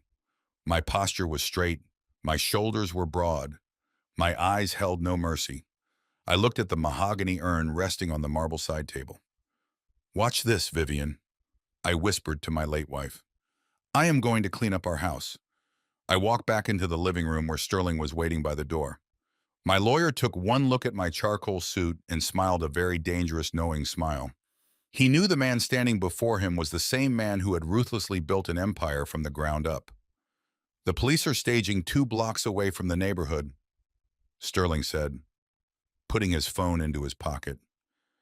"The corporate security team is waiting at the front gate in unmarked vehicles. We are completely ready to move whenever you give the signal." "Let us go," I said softly. I walked out of the presidential suite and headed for the private elevator. The doors slid open and we descended to the main lobby in total silence. The hotel clerk who had tried to kick me out days earlier was standing behind the front desk. He saw me stride across the marble floor in my bespoke suit, and he immediately stood at rigid attention, lowering his head in profound respect. I did not even look in his direction. I walked through the heavy glass doors and stepped out into the cool night air.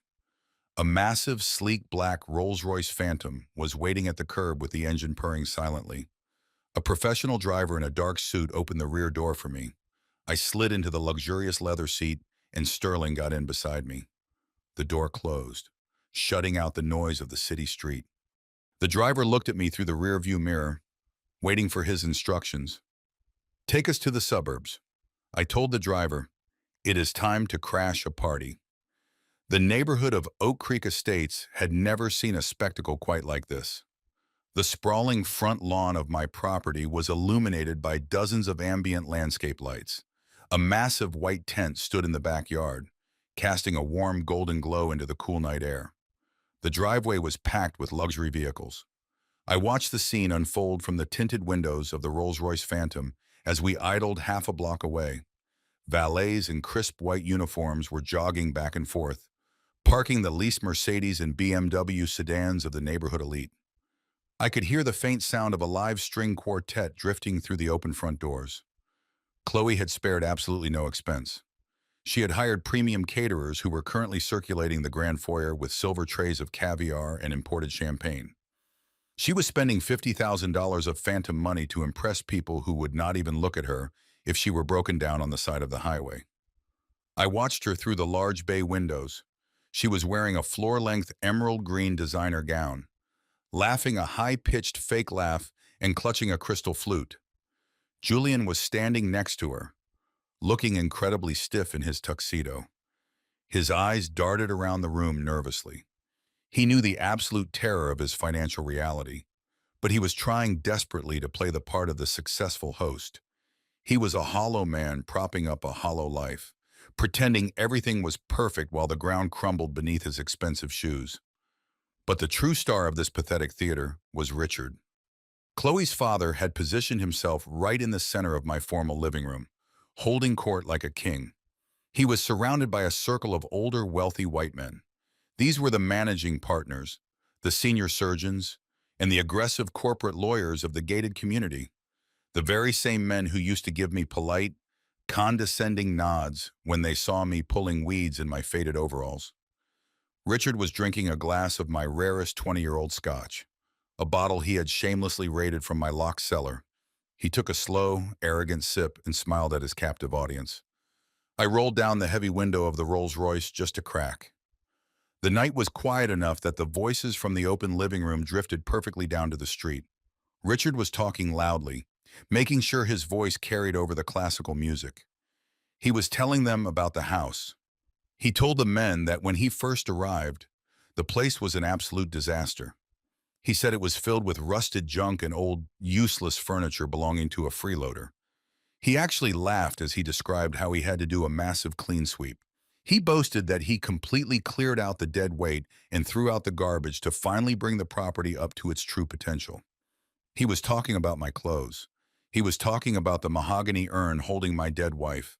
He called the memories of my entire life garbage just to get a cheap laugh from men he wanted to scam. The men in the circle chuckled, taking sips of their expensive drinks, completely unaware that they were laughing at the real owner of the house. Then Richard pivoted seamlessly into his true agenda. Having established his fake dominance, he started talking about commercial real estate investments. He lowered his voice slightly, acting as if he was letting them in on a highly exclusive secret. He talked about a multi-million-dollar commercial development project downtown. He hinted that he was opening up a few early investment slots for close friends. It was a complete scam, a desperate final play from a bankrupt man trying to steal from his wealthy neighbors to pay off his violent bookies. And these arrogant men, blinded by the illusion of Richard's grand housewarming gala, were leaning in, hanging on to his every word. The peak of his absolute arrogance had been achieved. He felt entirely untouchable. I turned to Sterling, who was sitting quietly in the plush leather seat beside me, holding the heavy black briefcase on his lap. "It is time," I told my lawyer quietly. "Give the driver the signal." Sterling tapped the glass partition and nodded to the driver. The massive engine of the Rolls-Royce Phantom purred to life. The heavy black vehicle glided smoothly down the manicured street, moving like a shark through dark water. We did not pull up to the curb. We turned directly into the center of the driveway, blocking the path of the busy valet drivers. The sheer size and absolute luxury of the Phantom immediately commanded the attention of everyone outside. The young valet supervisor jogged up to the vehicle, looking slightly panicked. He had been parking leased entry-level luxury cars all night. He knew a $500,000 custom vehicle when he saw one. He reached for the heavy silver door handle, but my driver was already stepping out. My driver walked around the back of the vehicle and pulled open my door. I stepped out into the cool night air. I did not look like the frail, hunched-over plumber they had kicked out into the rain just a week ago. I was wearing my bespoke charcoal gray suit, tailored flawlessly to my broad shoulders. The heavy Italian fabric absorbed the ambient light. My posture was completely straight, my chin held high. The solid gold watch on my wrist caught the illumination from the porch. Sterling stepped out right behind me, looking like an absolute corporate executioner in his sharp navy suit, grasping the briefcase tight. The sudden arrival of the Phantom caused a ripple effect that spread rapidly from the driveway to the front porch. The guests who were standing outside smoking premium cigars and holding crystal glasses stopped talking. They stared at me, trying to process the visual shock. A few of the neighborhood executives recognized me immediately, not as the old man who fixed the sprinklers, but as Victor Rollins, the commercial developer whose name was plastered across the downtown skyline. A heavy, stunned silence began to spread through the front lawn like a virus. Conversations died mid-sentence. The clinking of glasses ceased entirely. I ignored all of them. I did not offer a single smile or a polite nod. I walked up the wide concrete driveway with slow, deliberate steps. My polished leather Oxfords clicked sharply against the pavement. Sterling walked perfectly in step beside me, holding the briefcase that contained their total destruction. I reached the bottom of the porch stairs. The front doors were wide open, Revealing the crowded grand foyer, I could see Chloe standing near the staircase, laughing loudly, completely oblivious to the storm that had just arrived on her doorstep. I could see Richard still holding his glass of my stolen scotch deep into his fraudulent pitch. The string quartet was playing a lively, elegant tune, completely unaware that the curtain was about to fall on this pathetic masquerade. I took a deep breath of the crisp night air, letting the absolute power of the moment settle into my bones. I thought about Vivian and the promise I made to protect this family. I realized that excising a tumor is the only way to save the body. I walked up the steps, crossed the threshold, and stepped directly into the center of my own house. The execution was officially underway. I stepped across the threshold of my own home, and the heavy oak front doors closed behind me, shutting out the cool night air. The grand foyer was packed with the local elite holding crystal champagne flutes and laughing at jokes they did not actually find funny. The live string quartet was playing a fast classical piece in the corner, filling the high ceilings with elegant music. The entire house smelled of expensive catered food and imported floral arrangements. I walked across the imported marble floor with Sterling right beside me. My polished leather Oxfords made a sharp, commanding sound that seemed to cut right through the classical music in the wealthy chatter. Chloe was standing near the base of the sweeping staircase. She was in the middle of telling an animated story to a group of neighborhood wives, holding her glass of expensive champagne delicately by the stem. She turned her head casually and saw me. For a split second, her brain simply could not process what she was looking at. She was used to seeing me in faded flannel shirts and dirt-covered work boots. Seeing me in a $10,000 bespoke charcoal suit with a posture as straight as forged steel completely short-circuited her mind. But then the recognition hit her, and her face drained of absolutely all color. She dropped her fake socialite smile instantly. She excused herself from the wealthy wives and marched toward me, her emerald green designer dress dragging heavily across the floor. She stopped a few feet away from me. She demanded to know what I was doing here. She kept her voice low, trying her absolute hardest not to cause a scene, but her eyes were wild with pure unadulterated panic. She hissed at me to get out immediately before she called the private security to drag me off the property. She actually called me a homeless trespasser in my own house. She said I was going to ruin the aesthetic of her perfect night. Richard noticed the sudden tension and walked over, leaving his circle of wealthy targets by the fireplace. He puffed out his chest, trying to look like the dominant alpha male of the estate. He looked me up and down, taking in my tailored Italian suit and the solid gold watch shining on my wrist. He let out a loud, condescending little laugh, that wryer of fake superiority. He told me that renting a nice suit for the night did not change the fact that I was just a retired plumber who did not belong in this premium zip code. He told me to turn around and walk back out into the street before he had me arrested for trespassing and harassment.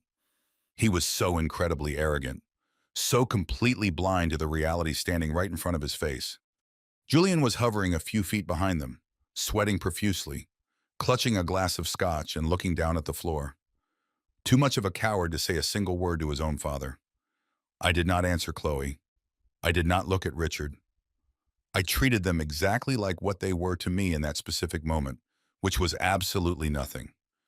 I did not give them the dignity of a response or the satisfaction of an argument. I simply walked right past them. I brushed past Richard's shoulder with the cold indifference of a man walking past a discarded piece of trash on the sidewalk. Chloe gasped in pure outrage. She yelled for the valet security guards to come inside, but nobody moved.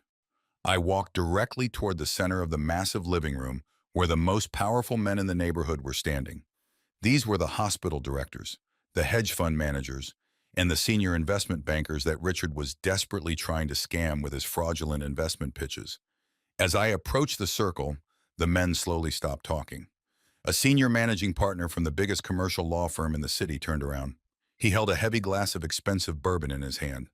He took one single look at me and his eyes went wide with absolute profound shock. He nearly dropped his drink onto the expensive Persian rug. He immediately stood up completely straight and bowed his head slightly in a gesture of pure submission. "Good evening, Mr. Rollins," he said, his voice trembling with profound respect. It is an absolute honor to see you, sir. The other wealthy men in the circle quickly turned around. When they realized exactly who was standing in front of them, the entire group reacted as if untouchable royalty had just entered the room. They quickly put down their drinks on the passing silver trays. They stepped forward, extending their hands, eagerly competing for my attention. Good evening, Mr. Rollins. Thank you so much for having us. Mr. Rollins. We had no idea you were attending tonight. Sir, it is a privilege to be in your home. Mr. Rollins. The name Rollins meant billions in this city. I owned the commercial skyscrapers these men worked in. I owned the development firm that built the country club they play golf at. In their world, I was a living god. The string quartet slowly stopped playing.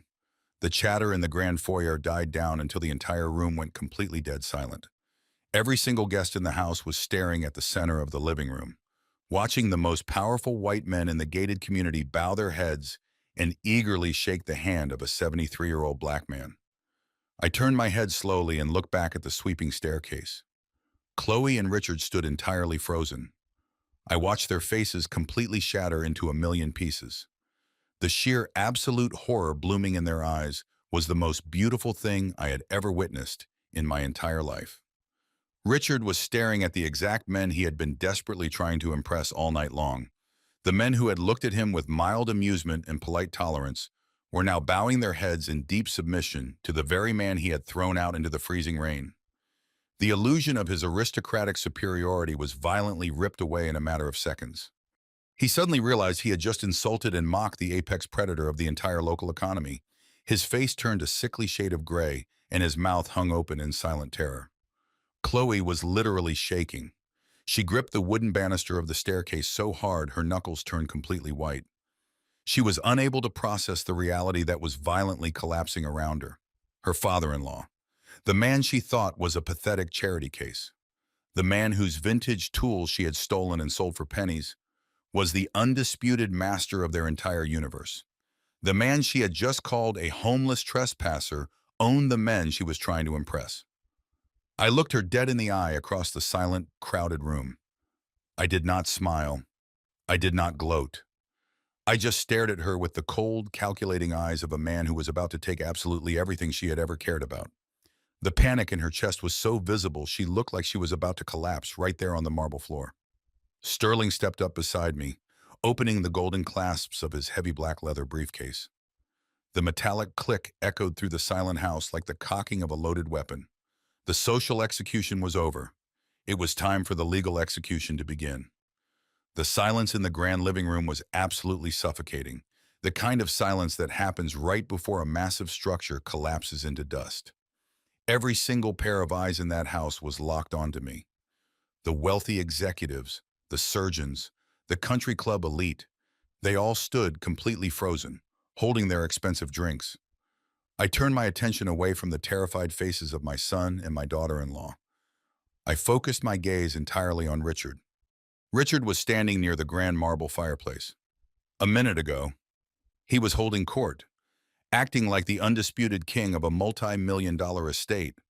Now he looked like a cornered rat trapped in a room full of apex predators. His pastel polo shirt and his tailored tuxedo jacket suddenly looked like a cheap Halloween costume. The smug, aristocratic smirk had completely melted off his face, leaving behind a pale, sweating mask of pure dread. He tried to straighten his posture. He tried to maintain the illusion, but his hands were shaking so violently that the ice in his stolen scotch glass rattled against the crystal.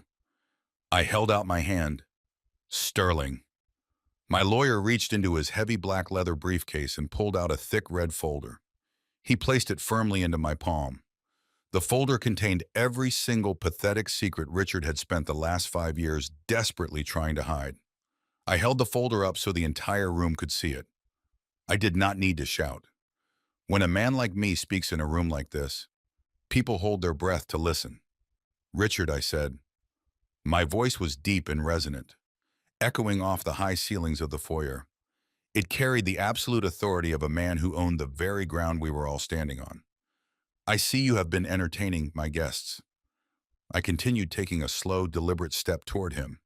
I heard you pitching a highly exclusive commercial real estate investment to the managing partner standing right next to you. You were talking about prime downtown development. You were talking about early buy-in and opportunities for your closest friends. Richard swallowed hard. The prominent Adam apple in his throat bobbed up and down. He opened his mouth to speak, to offer some charming excuse to play it off as a joke, but his vocal cords completely failed him. No sound came out. I opened the red folder. I looked at the top sheet of paper, and then I looked at the circle of wealthy men who had been listening to him. Before any of you gentlemen open your checkbooks, I said, projecting my voice clearly, I think you should know exactly who you are dealing with.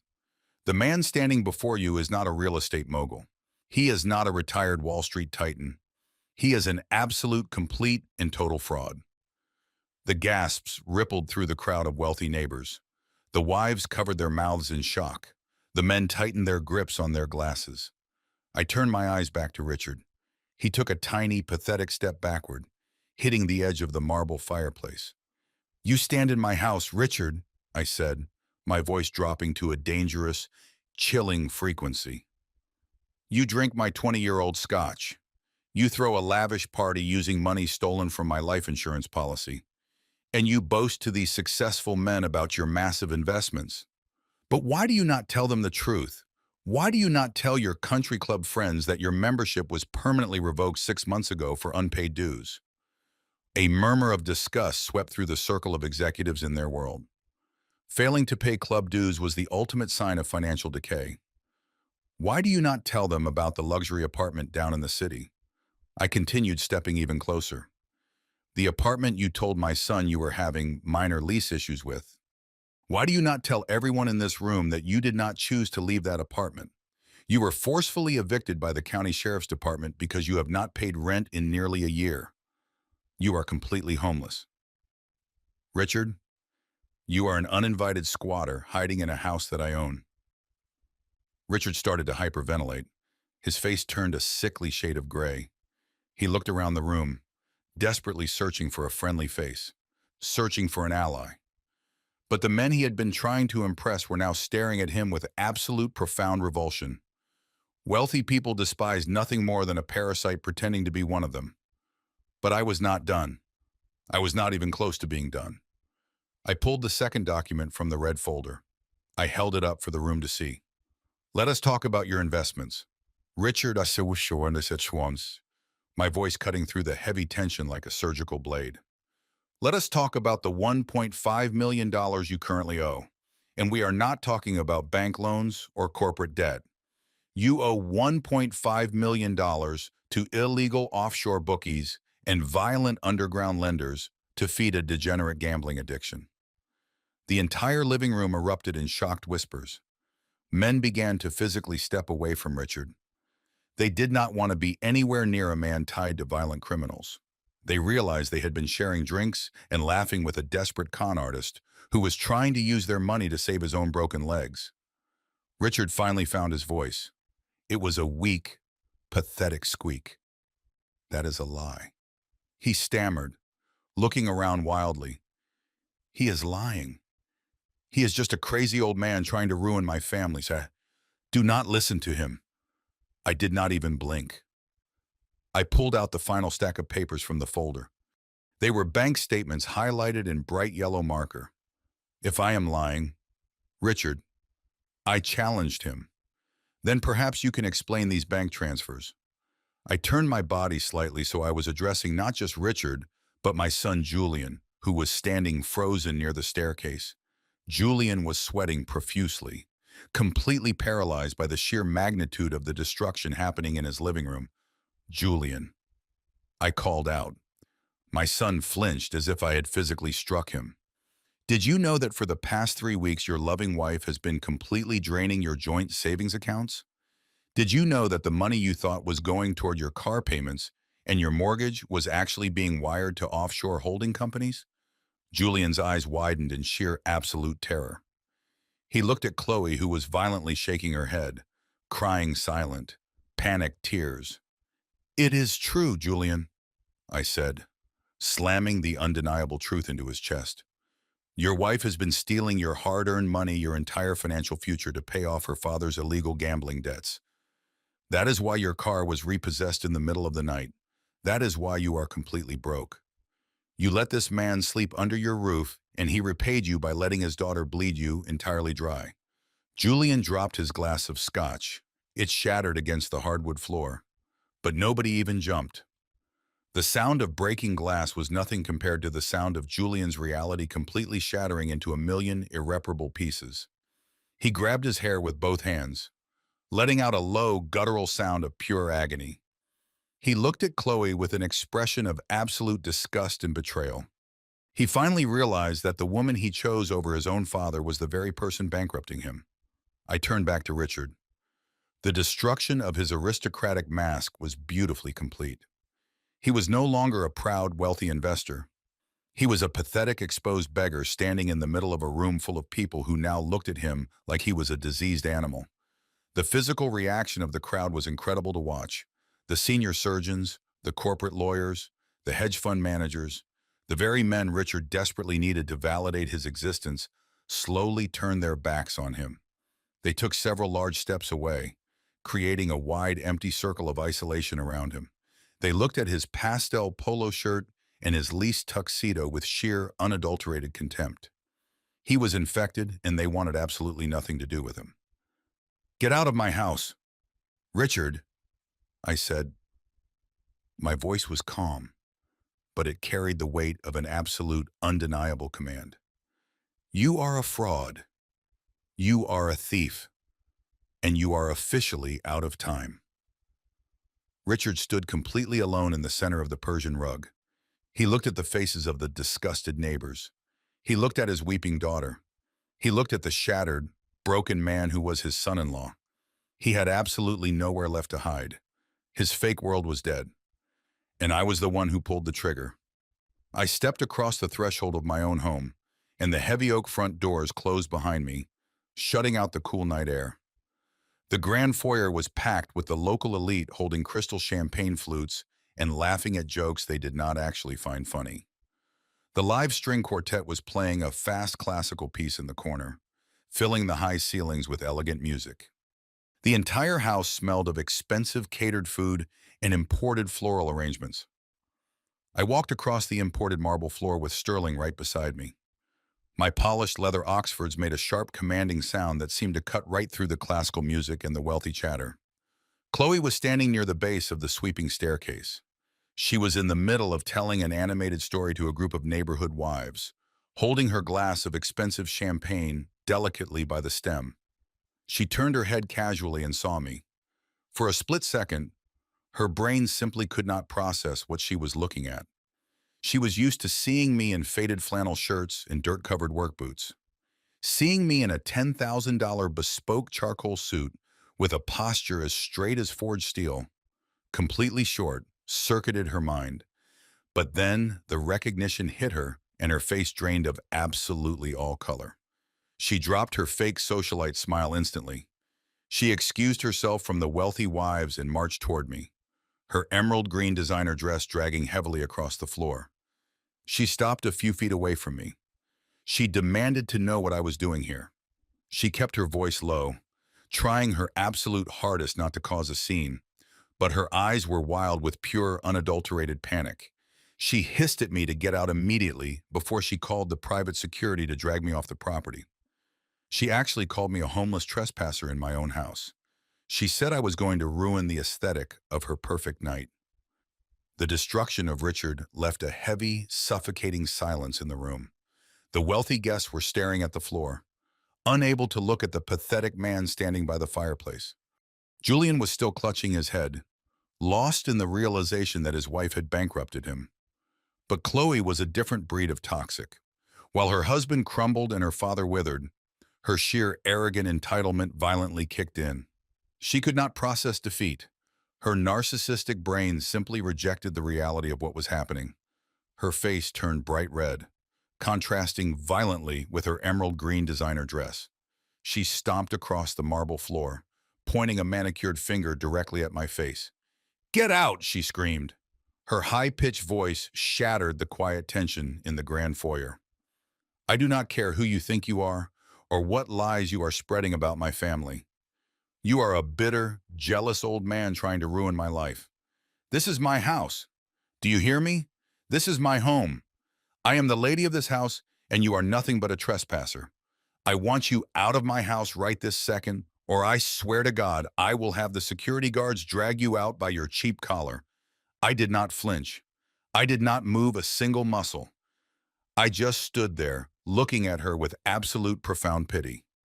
It is truly a remarkable thing to watch an arrogant person stand on the deck of a sinking ship and demand that the ocean apologize to them. She was screaming about property rights while wearing a dress bought with stolen money, standing in a room paid for by the man she was currently threatening. You are very brave with things you do not own, Chloe, I said softly. I own everything here, she shrieked, her voice echoing off the high ceilings. Julian bought this house. We are on the deed. You are just a pathetic squatter we allowed to live in the basement out of the goodness of our hearts. Now get out. I slowly shook my head. I took one step back and turned slightly to my right. I looked at the man standing beside me in the sharp navy suit. Sterling, I said calmly. I believe my daughter-in-law requires a brief education in commercial property law. Would you be so kind as to explain her current living situation? Sterling Pierce stepped forward. He did not look like a man you wanted to argue with. He possessed the cold clinical authority of a corporate executioner. He opened his heavy black leather briefcase right there on the catered dining table, pushing aside a silver platter of expensive, or he pulled out the thick stack of watermarked legal documents, the papers that contained the absolute destruction of Chloe's entire fake aristocratic world. Good evening, everyone, Sterling said, projecting his deep voice so that every single wealthy neighbor and frightened caterer in the room could hear him perfectly. My name is Sterling Pierce. I am the senior legal counsel for Rollins Development and the primary executive of the Rollins Family Revocable Living Trust. He turned his cold gaze directly onto Chloe, who was breathing heavily, her chest heaving with rage. Ma'am, you just made several aggressive claims regarding the legal ownership of this property. Sterling began holding up the first document. You stated that your husband Julian purchased this home. You stated that your name is on the deed. I am afraid you are operating under a massive, profound delusion. Julian looked up from the floor, his face completely pale. Chloe crossed her arms defensively, but I could see her hands shaking. What are you talking about? She spat. We pay the property taxes. We pay the homeowners association. No, Sterling corrected her sharply. You do not. For the past 5 years, Victor Rollins has been handing your husband $500 in cash every single month. You called it his pathetic allowance. In reality, that exact amount was automatically routed through your husband's account to cover the exact cost of the property taxes and the neighborhood fees. You have never paid a single dime toward the actual ownership of this estate. Sterling held up the heavy document displaying the official county seals. This house was purchased 7 years ago for $2.4 million in cash. Sterling announced to the silent room. It was purchased by a commercial holding company and placed immediately into a blind trust. Your husband, Julian, is not the homeowner. He has never been the homeowner. He is listed solely as a conditional beneficiary resident. Your name, Chloe, is absolutely nowhere on any legal document tied to this property. You do not own the walls. You do not own the floors. You do not even own the grass outside. Chloe's jaw literally dropped. The arrogant fire in her eyes was suddenly extinguished by a wave of freezing cold panic. She looked at Julian, demanding that he deny it, demanding that he tell her the lawyer was lying. But Julian just stared at the floor, tears welling in his eyes. He knew. Deep down, he always knew he was just playing a role his father had funded. But conditional residency comes with strict legal covenants. Sterling continued, his voice rising with absolute authority. Clause 4, Section B of the trust agreement clearly states that Julian Rollins is permitted to reside in this property completely rent-free under one specific non-negotiable condition. He must provide adequate shelter care and residence for the primary grantor of the trust. The primary grantor is Victor Rollins, The wealthy guests in the room began to murmur. They were business owners and corporate executives. They understood exactly what a conditional trust meant, and they understood exactly where this was going. Last Tuesday, Sterling said, pacing slowly in front of the terrified couple, you violently broke that covenant. You placed 30 years of Mr. Rollins' personal belongings into cheap black garbage bags and threw them out into the freezing rain. You took the urn containing the ashes of his late wife and left it in a soggy cardboard box. You looked the legal owner of this property in the eye, and you told him he was evicted so that your bankrupt father could take his bedroom. Chloe staggered backward. She bumped into the marble staircase, completely unable to support her own weight. The realization of what she had done was finally crashing down on her. By forcefully removing the primary grantor from the premises, Sterling declared, his voice booming with finality, you instantly and permanently voided the trust agreement. You breached the singular condition of your residency. Sterling pulled the final page from the stack and held it high in the air. This is an immediate order of property repossession signed this very afternoon by a superior court judge. Sterling announced the trust is officially dissolved. This property has immediately reverted to the full corporate ownership of Rollins Development. As of this exact second, Julian, you and your wife and your father are legally classified as unauthorized squatters trespassing on private corporate property. The payoff was absolutely magnificent. The sheer total devastation on Chloe's face was a masterpiece of poetic justice. Her entire fake life, her grand housewarming party, her emerald green dress, her arrogant boast to the neighborhood wives, it all collapsed into a pile of worthless rubble. She was not the lady of the manor. She was a homeless trespasser standing in a house she had stolen from the man who actually owned it. You cannot do this, Chloe whispered, her voice cracking into a pathetic whimper. Where are we supposed to go? We live here. You cannot just take our house away in the middle of the night. It is not your house. Chloe, I said, stepping forward and looking down at her. It never was. You wanted a luxury lifestyle, but you did not want to earn it. You wanted the grand estate, but you treated the man who provided it like garbage. You thought you could throw me out into the rain and steal my sanctuary. Well, I am taking my sanctuary back. The wealthy guests who had been drinking my champagne and eating my catered food quickly realized they were standing in the middle of a repossessed crime scene. The senior surgeons and the hedge fund managers began setting their crystal glasses down on the tables. They quietly signaled their wives and started moving swiftly toward the front doors. Nobody wanted to be associated with a family of fraudulent squatters. They avoided making eye contact with Richard, who was still cowering by the fireplace. They walked right past Chloe, who was sliding down the wooden banisters, sobbing hysterically into her hands. The grand housewarming gala was officially over. The guests were fleeing the sinking ship.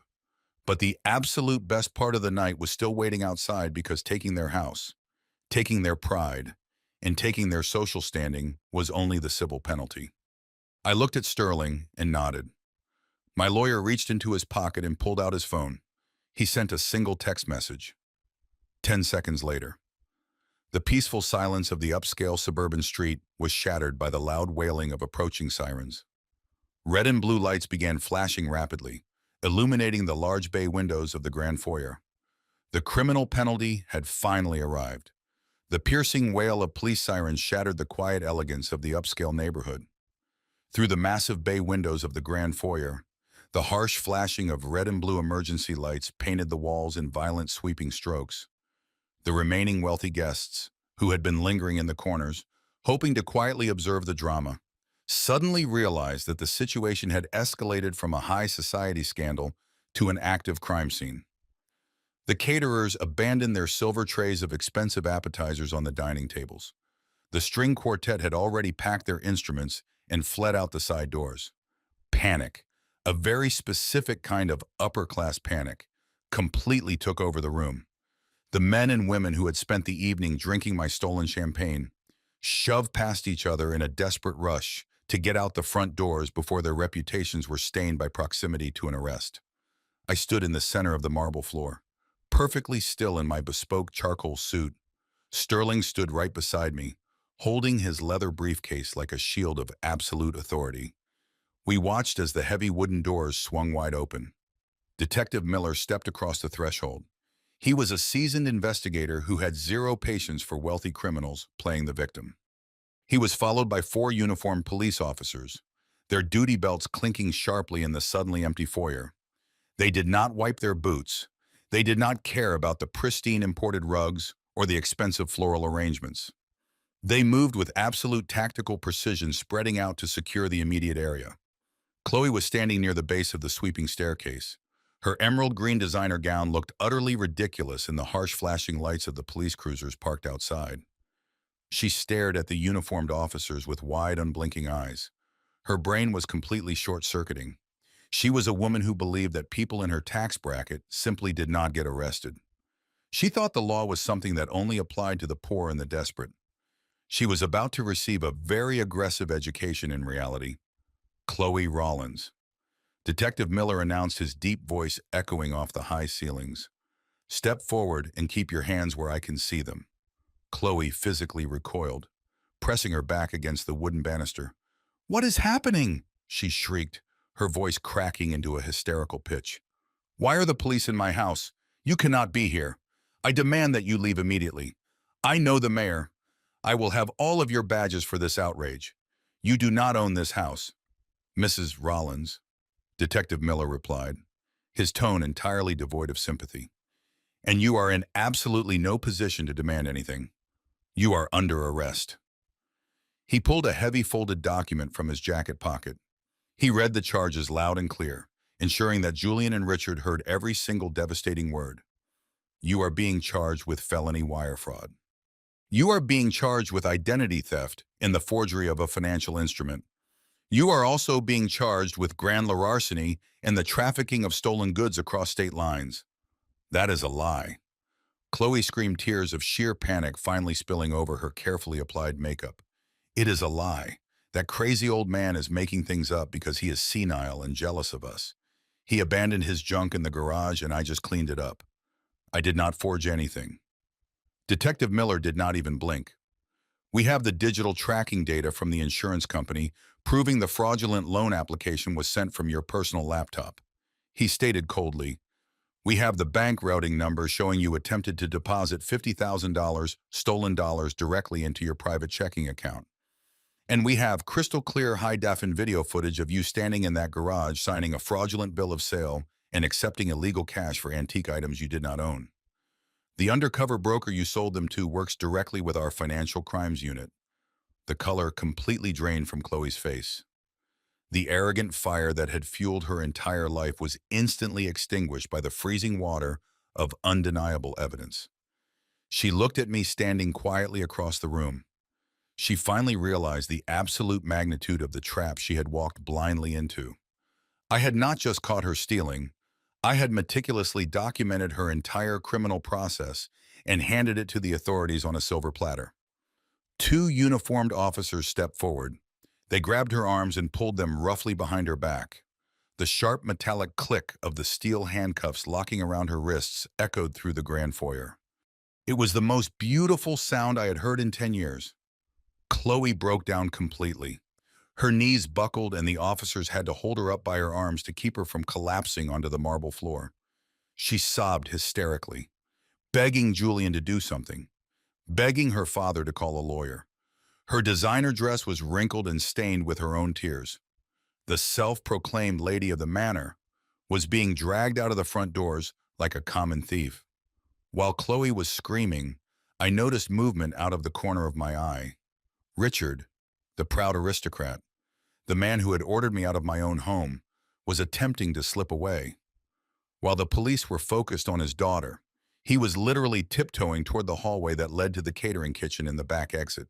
He was abandoning his own child to save his own pathetic skin. I simply nodded my head toward the hallway. Sterling raised his hand. Two massive corporate security guards who had entered the house right behind the police immediately stepped forward. They intercepted Richard before his trembling hand could even touch the doorknob. They grabbed him by the shoulders of his leased tuxedo and dragged him roughly back into the center of the living room. Richard did not put up a fight. He just whimpered, keeping his head down, completely stripped of his dignity. He was a coward down to his very bones.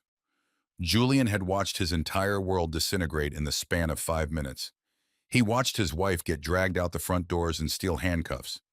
He watched his father-in-law get manhandled by private security. He looked around the empty living room, surrounded by half-empty champagne glasses and discarded plates of caviar. The lavish life he had sacrificed his soul to maintain was completely dead. He could not take the weight of it anymore. Julian collapsed. He dropped to his knees right there on the cold marble floor. He did not just fall. He crumbled. He crawled across the polished stone toward me. He actually crawled like a beaten dog. He reached out with trembling hands and grabbed the hem of my tailored trousers. "Dad!" He wept, Tiki. His face was a hideous mess of sweat and tears. "Dad, please, please stop this. Please tell them to let Chloe go. I am so sorry. I was blind. I was weak. I will do whatever you want. I will kick Richard out right now. We can fix this. We can be a family again. Just please, Dad, I am begging you to fix this." I looked down at the 40-year-old man crying at my feet. I searched my heart for any lingering trace of pity, any small spark of a father's forgiveness. I found absolutely nothing. The well was completely dry. The love I had for him died the moment he watched his wife throw his mother's ashes onto the wet grass and said nothing. I took a deliberate step backward, forcing his hands to fall away from my suit. I looked him dead in the eye with a coldness that made him physically shiver. "I gave you a chance, Julian," I said. My voice was quiet, but it cut through his sobbing like a razor blade. "I sat in a filthy $40 motel room, and I offered you an absolute lifeline.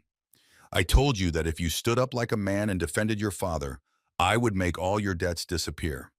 I offered you salvation, but you chose cowardice. You looked me in the eye and told me to go rot in an assisted living facility so you could keep playing house with a woman who was actively stealing your future." Julian sobbed harder, burying his face in his hands. "You do not have a father anymore, Julian." I continued my tone devoid of any emotion. "You traded me for an illusion. I'm not fixing this.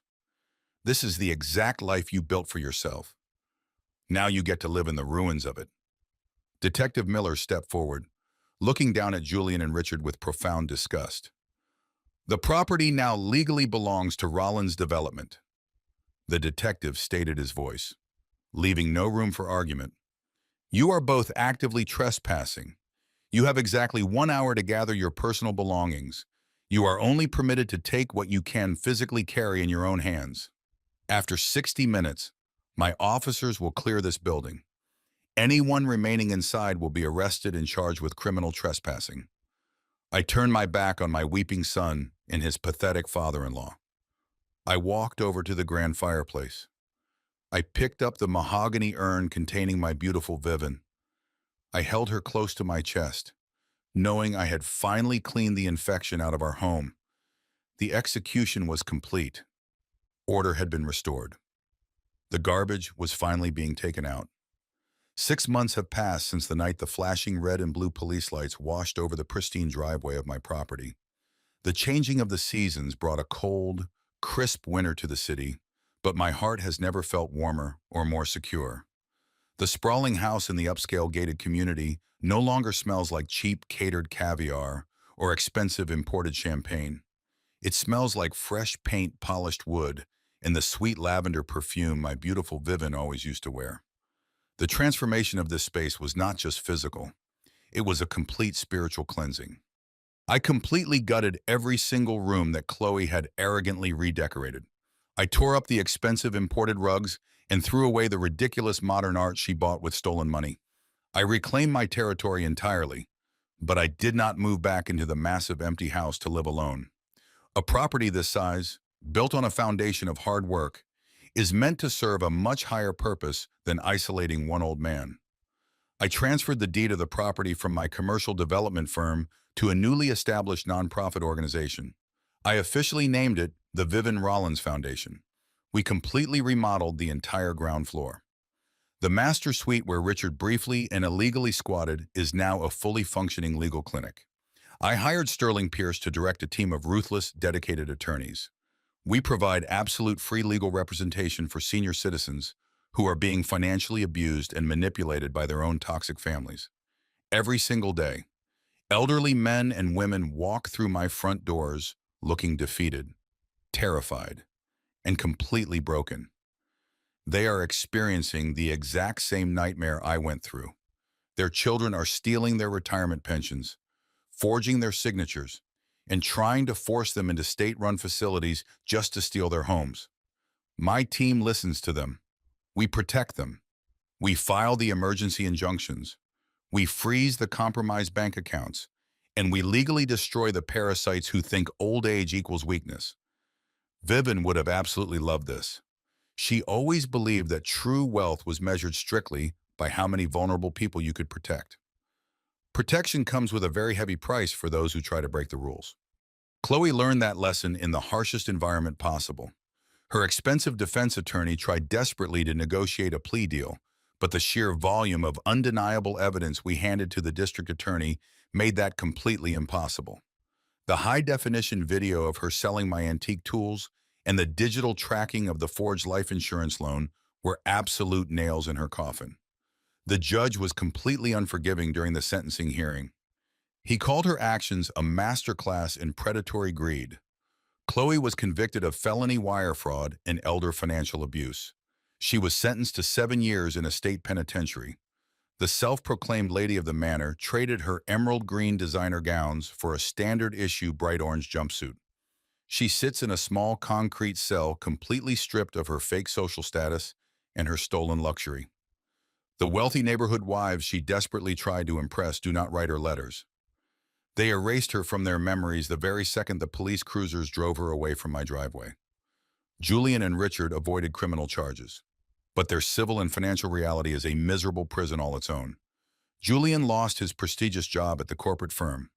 The senior partners simply could not employ a man whose family was at the center of a massive public fraud and embezzlement scandal. Without his massive salary and with his bank accounts entirely drained to pay off the neighborhood fines and the initial legal fees, Julian was left with absolutely nothing. He was forced to rent a tiny, rundown 2-bedroom apartment in the absolute worst part of the city.